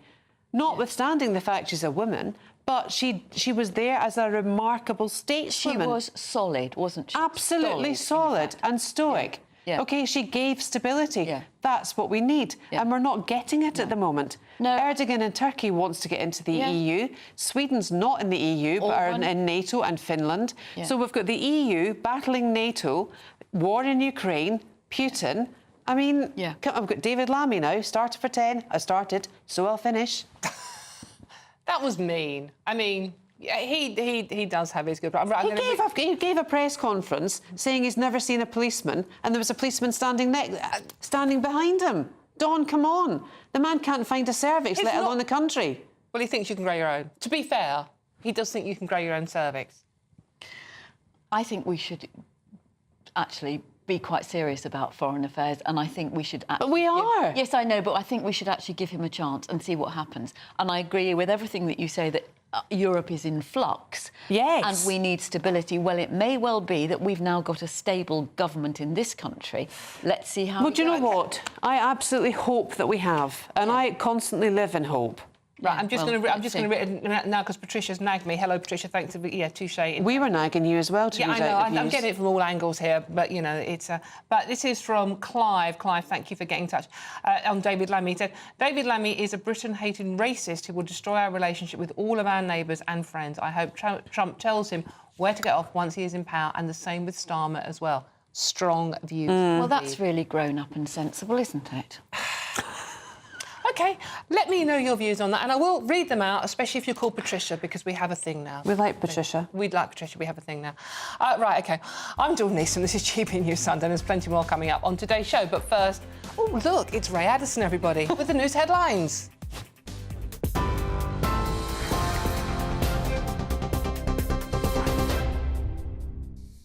Here I am. 2:32, our top stories. The Prime Minister is beginning a UK tour as he tries to reset the relationship between Westminster and the devolved nations.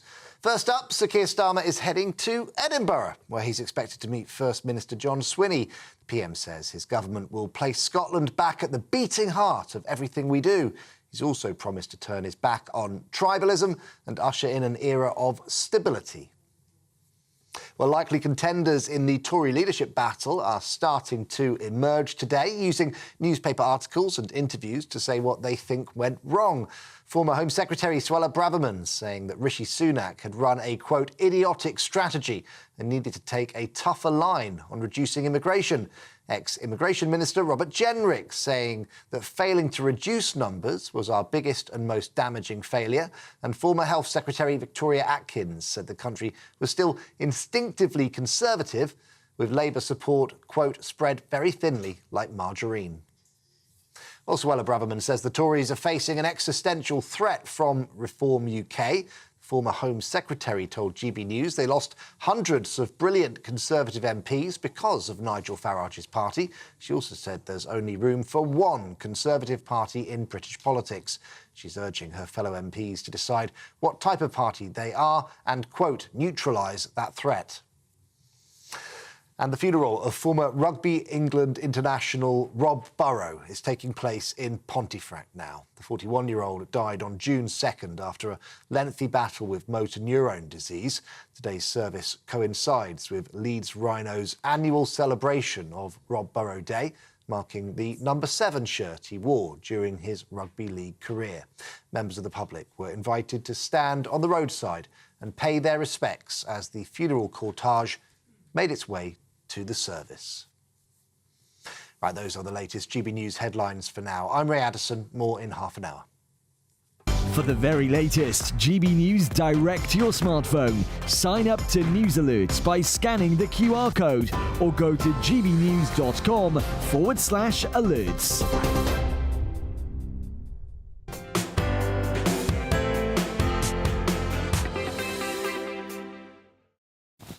Thank you very much, Ray. He really is a good lad and he's got a great sense of humour as well. He needs it today. Now, there's plenty more coming up on today's show, but before I tell you what's lined up for you on this show, Nana Akua is on at 3 o'clock and she joins us now. Nana, looking gorgeous as always. What have you got coming up on your show? Well, we've got a very busy show. We're going to be looking at what Suella Braverman was saying earlier in her interview with Camilla Tominey. It's almost as though, you know, the Conservatives are going to look into themselves and see why they went wrong.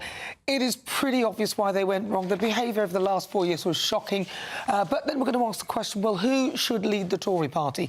Because initially Penny Mordaunt was quite a popular option, but obviously she's not available anymore, so there's going to be a lot of introspection, hopefully for not too long. But we're going to be discussing all of that. Plus, for my Great British Debate, I'm asking, Sir Keir Starmer said earlier this week, I think it was on Tuesday, actually, it was in the paper, that he's going to clock off at 6 o'clock on a Friday, every Friday without fail. I know his wife is of the Jewish faith or has got Jewish links. But I'm asking, is that realistic for a Prime Minister who's going to be working on all international time zones, whether he can just go, 6 o'clock, time to clock off? Is that realistic? And we've got a great studio guest coming in. We'll have a little bit of music in the studio, just to tantalise just after all of this election fever. So that is coming up. Brilliant. Thank you very much, Nana. You don't want to go anywhere. That starts at 3 o'clock straight after this show. Now, remember, let us know, especially if you're called Patricia, by the way, let me know all your thoughts on today's stories by visiting gbnews.com/ and I will read them out if I can keep my laptop working right. Yes, gbnews.com/ your say and join the conversation, or message me or indeed Ray on our socials at GB News. Lots more coming up on today's show. Now, polls open in one of the most important French elections in living memory. The right-wing National Rally party of Marine Le Pen are poised to become dominant force in the country's National Assembly. But is this a trend we will see surge across the rest of Europe and indeed in the UK in time to come? All of that and much more to come. I'm Dawn Neeson. This is GB News, Britain's news time, and you really don't want to go too far. See you soon. Hello there, welcome to your GB News weather update provided by the Met Office. The rest of Sunday is going to be one of dodging showers. We've already seen them pushing their way into western areas of the UK, and they'll be spreading across eastwards quite widely across the UK during the rest of the day. Some of them could be on the sharp side, some torrential downpours with the risk of hail and thunder in there as well. So do watch out for some potentially localised flooding issues where you do get a very heavy burst. In between those showers though, there will be a decent number of sunny spells, and in that sunshine temperatures climb to highs of 17 to 19 degrees Celsius, so feeling pleasant, but those temperatures are still below average for the start of July. The showers will continue on into this evening as well. If you're at Wimbledon or the British Grand Prix at Silverstone, do make sure you've got your umbrella at hand. They'll still be around at times. Some of the heaviest showers perhaps for Northern Ireland into Northern England and Southern Scotland as well this afternoon and evening. For the far north of Scotland though, it will be a bit of a cloudier day, particularly the Northern Isles, some patchy rain and drizzle around and a slightly brisker wind around as well. The showers will eventually ease off as we head into the rest of the evening and overnight. Some quite clear skies for the vast majority of the UK, and underneath those clear skies, temperatures are actually going to tumble down quite a bit. Quite a fresh night for the start of July. Most of our towns and cities still holding up around 9 to 11 degrees Celsius, but we could actually see temperatures down as low as 3 or 5 degrees Celsius in some rural spots, so quite nippy to start off the new working week. It does mean, though, there'll be a decent amount of sunshine. First thing, particularly the northern half of the UK, Monday is looking like a rinse and repeat scenario. The showers will develop as we head throughout the day, again, occasionally on the sharp side, but with some sunny spells in the middle. For the south of England, though, and Wales, we're going to start to watch this rain pushing its way in and turning bleak and gloomy. Underneath that cloud of rain, feeling quite cool as well, but some sunshine in the central area, seeing 21 degrees Celsius. We'll watch, though, as that rain begins to push its way northwards throughout the rest of this week, remaining quite unsettled. Bye-bye. Good afternoon, Britain. Your lunchtime update on the stories that matter across the UK. From breaking news and insightful analysis, inspiring stories and lively debates. You're comparing yourself to a former Prime Minister. Which is it? Stay informed, stay updated, stay entertained. I just don't know how anyone would not want to be there. Every weekday from midday. We are Good Afternoon Britain, only on GB News. Britain's news channel. Are the newspapers getting you down? My wife didn't divorce me that month. Struggling to separate the wheat from the chaff? I know that it's a bit of a circus at the best of times.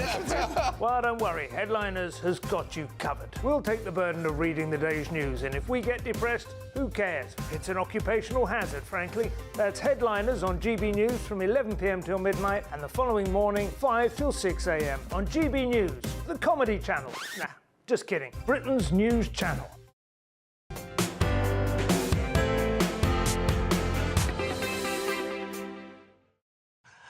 Hello, welcome back to GB News Sunday. It's all going terribly well here in the studio. I'm Dawn Neeson. This is GB News, and we're on telly, online and digital radio. I've got to read this out. We've got a nice comment. Thank you. This is someone called Charlie from Aberdeen. Loving your show. The three of you are fabulous together. Winky face. Thank you, Charlie. Thank you, Charlie. I hope that was love you too. I hope that was a positive winky face. Patricia, if you'd like to comment on that, please feel free. We are waiting. Now, right, OK, let's move on, shall we? Are we seeing a right-wing surge in France? Polls open in one of the most important French elections in living memory. The right-wing National Rally of Marine Le Pen are poised to become a dominant force in the country's National Assembly. But is this a trend we will see surge across the rest of Europe? Let's see what my very, very well behaved, not at all messing around, they are, panel are Claire and Joe making this one. Joe, I know we've talked about elections quite a bit recently, but this one in France is important, and Macron, currently, the first part of their election, was in 3rd place. Yeah, and as Claire said before we went to the break, I mean, it's not just France, it's happening across Europe. We've lost, several years ago now, Angela Merkel and that stability. You know, it doesn't seem that long ago that Macron was the great new youthful hope, came out of nowhere with a party that hadn't, you know, no one... He invented his party and swept to power, and very soon people fell out of love with him. But, you know, we've got so many conflicts going on and conflicting demands, whether it's immigration, the mass movement of people from war zones, from places in the world that are uninhabitable now because of climate change. You've got the war in Ukraine, you've got relationship with America, you've got relationship with NATO, and you've got, if you like, they're outriders. They're not mainstream political parties, although Marine Le Pen has been around for a long time. And I'm desperately trying to remember the name of her father, who started it, and it was Jean-Marie. Oh, that's what I was thinking, Jean-Marie. Jean-Marie. And it was called something else in those days. But, you know, she's made it more acceptable. You've got Giorgia Meloni in Italy, who has made her party. And I completely agree with Claire about the right and left. It's a very lazy determination of what...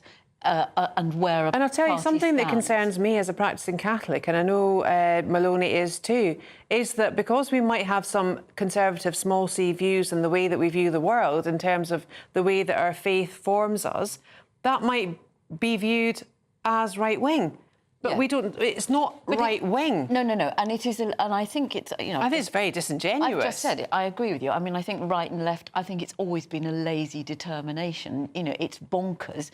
If you go back to things like the Countryside Alliance and the hunting ban that Tony Blair brought in, you were just as likely to find people. Who lived in the country, who weren't landowners, who wanted... Yes. Fox hunting. Exactly, and all of those sort of things. So I think, yes, I agree with you, but we end up using shorthand, which is why things like right and left and wokeism... But it's so lazy, as you've just said. Yeah, exactly. But back to the issue on Europe, I mean, we have to wait and see, but I think it's very fragile. But Macron will still be president. He'll still be president. He'll still be president. For another 2 years. 2 years. And the problem then is that he can go, well, I can't get anything through because look at my government. Which is why I think he's done it. Yeah, and you've got the French public who have got to then put up with possibly... They've also got the Olympics coming up. Yeah, absolutely. I mean, come on. Starts very soon. Do you know, apparently they wanted to have the Olympic torch brought up the Seine, and the French international security services have said, you can't do that. No. We cannot secure every Le Pont possible going... So they can't do it. The French always want to do things, but they actually can't. Well, and they've cancelled all police leave for today. Because they do enjoy a riot, don't they, in a protest. Why do we think France is going further to the right? Because of the level of immigrants coming in, I think. And that's what's happened in Lampedusa in Italy as well. Countries are sick of it. They're absolutely sick of it.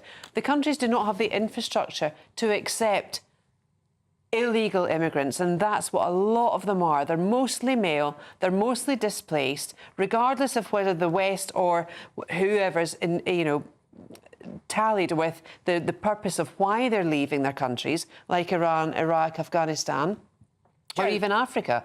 It's just ridiculous. Sorry, we're running out of time. Very briefly, Joe, is it mostly migration that I think a lot of it is migration, and I think a lot of it is the economic downturn, which is affecting the whole of the world, actually. But I think it's also fear because of what's happening in Ukraine, on mainland Europe, and there's a huge difference between what those countries closer to Russia feel is needed, and the rest of Europe, which sort of thinks, well, you know, it's nothing to do with us. I don't want to give any more arms or support to Ukraine. OK, and Clive Richardson's just got in touch, so I'm reading them all out now.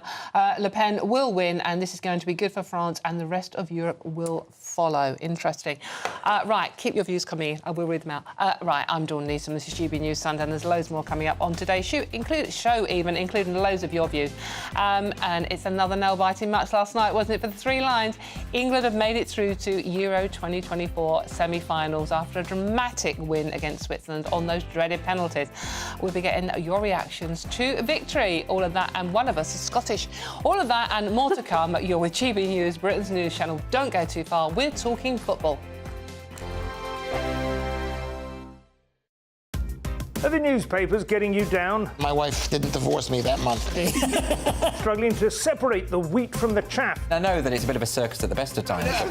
Well, don't worry, Headliners has got you covered. We'll take the burden of reading the day's news, and if we get depressed, who cares? It's an occupational hazard, frankly. That's Headliners on GB News from 11 p.m. till midnight, and the following morning, 5 till 6 a.m. on GB News, the comedy channel. Nah, just kidding. Britain's news channel. I'm Michelle Dewberry, and this is GB News, the People's Channel, Britain's news channel. Sunday with Michael Portillo from 11, only on GB News. Welcome back. Stefan Kyriazis has, as ever, been to the theatre and saw one of the most successful performers of the modern age, one who has made his name in different genres on television and is always a magnetic presence on the stage. About whom are we talking, Stefan?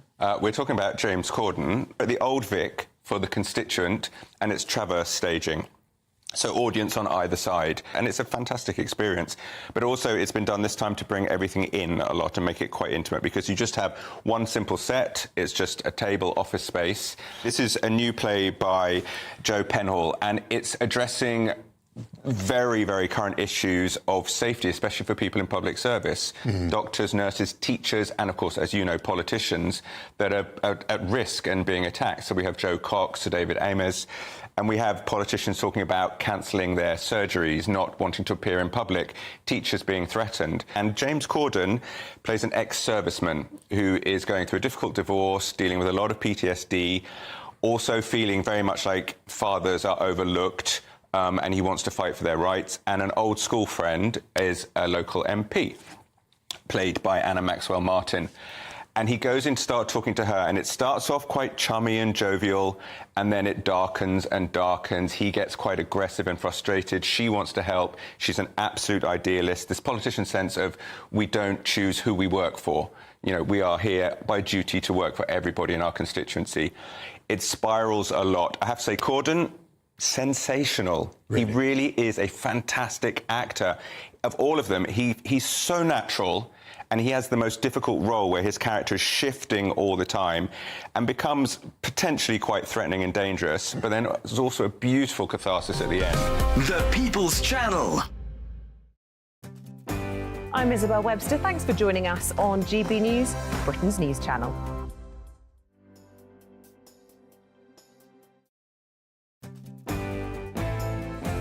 I'm Emily Carver. This is GB News, Britain's news channel.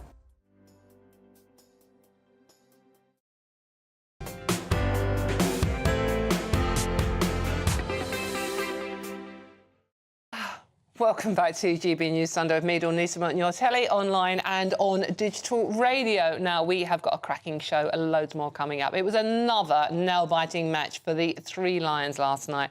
England have made it, God, deep breaths all round, to Euro 2024 semi-finals after a dramatic win against Switzerland on the dreaded penalties. The game ended 1-1 after extra time. I feel like Gary Lineker now, with both sides unable to break the deadlock. England won on penalties and are now going to face Netherlands next Wednesday. Now, we have a young man out there called Jack Carson, who's been celebrating with the fans and hopefully isn't too hungover. Jack, are you there for us? Come on, England!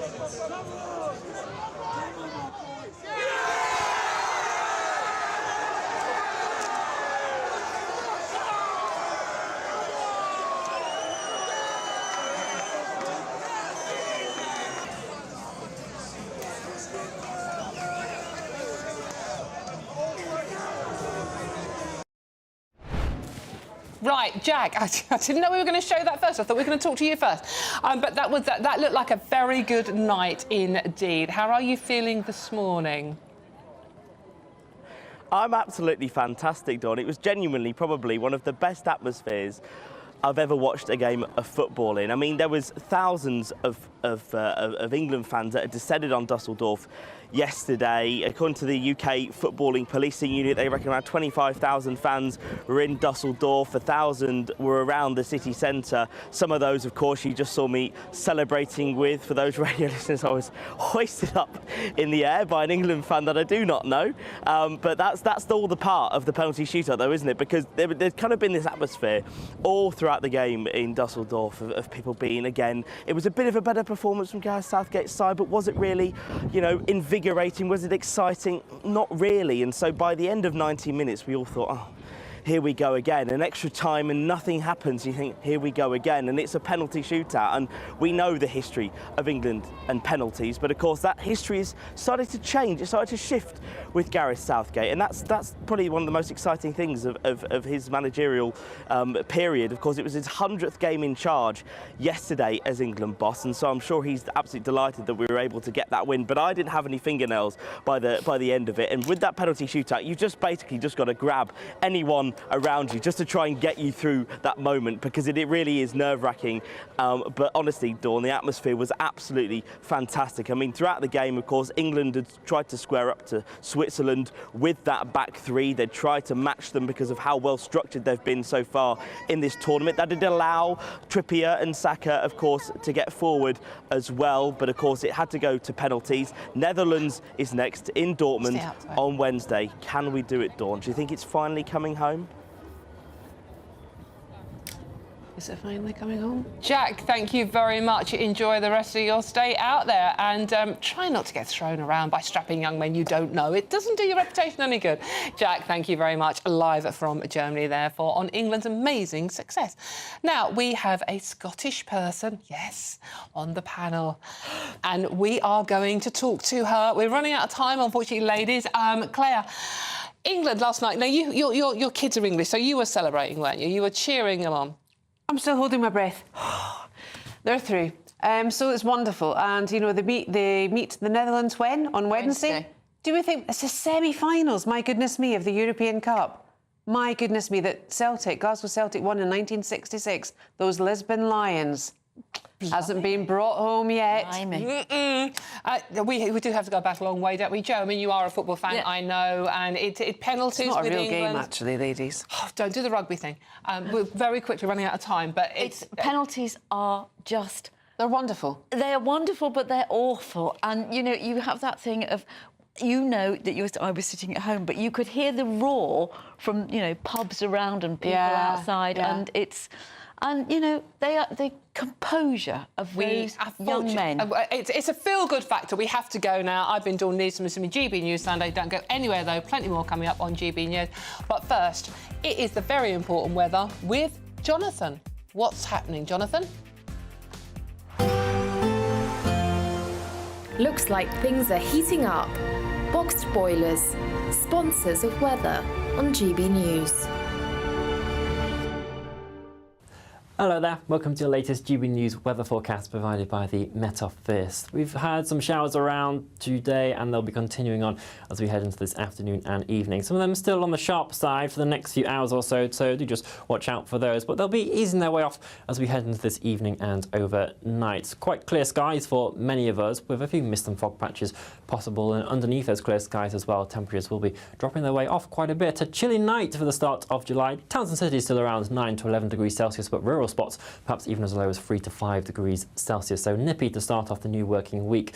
But for many of us, particularly the northern half of the UK, it will be quite a bright start to the new working week, away from the far north of Scotland where there will be a bit more cloud around, some outbreaks of rain and drizzle in there. But certainly for much of Scotland, Northern Ireland, Northern England, there will be some sunshine to kick off the day. A few showers eventually developing as we head into the latter stages of the morning and the afternoon. In the south, though, we are going to be watching as this rain slowly pushes its way in. It will be turning quite quite bleak and gloomy for southern areas of England and eventually into southern Wales as well later on. And the rain will slowly push its way in from the south with some brisker winds developing, perhaps 30-35 mile an hour gusts along the southern coast of England later on into the afternoon. Feeling quite cool underneath that persistent cloud and rain, temperatures perhaps not climbing as much as 15 or 16 degrees Celsius. But further north, where we see the sunshine, actually might see 20-21 degrees Celsius. That's more around where we should be for this stage of the year. The rain in the south is all due to this area of low pressure that is sweeping its way in from the southwest. It is going to make very slow progress northwards as we head throughout to the end of Monday and eventually into Tuesday. But it will be eventually moving its way into Wales, and then as we move into the overnight period, northern England, Northern Ireland and potentially Scotland later on. So certainly from Tuesday onwards, it's looking more widely unsettled with rain and showers for many of us. Perhaps a little bit drier as we head towards the end of the week, Thursday onwards. Bye-bye. That warm feeling inside from Boxed Boilers, sponsors of weather on GB News.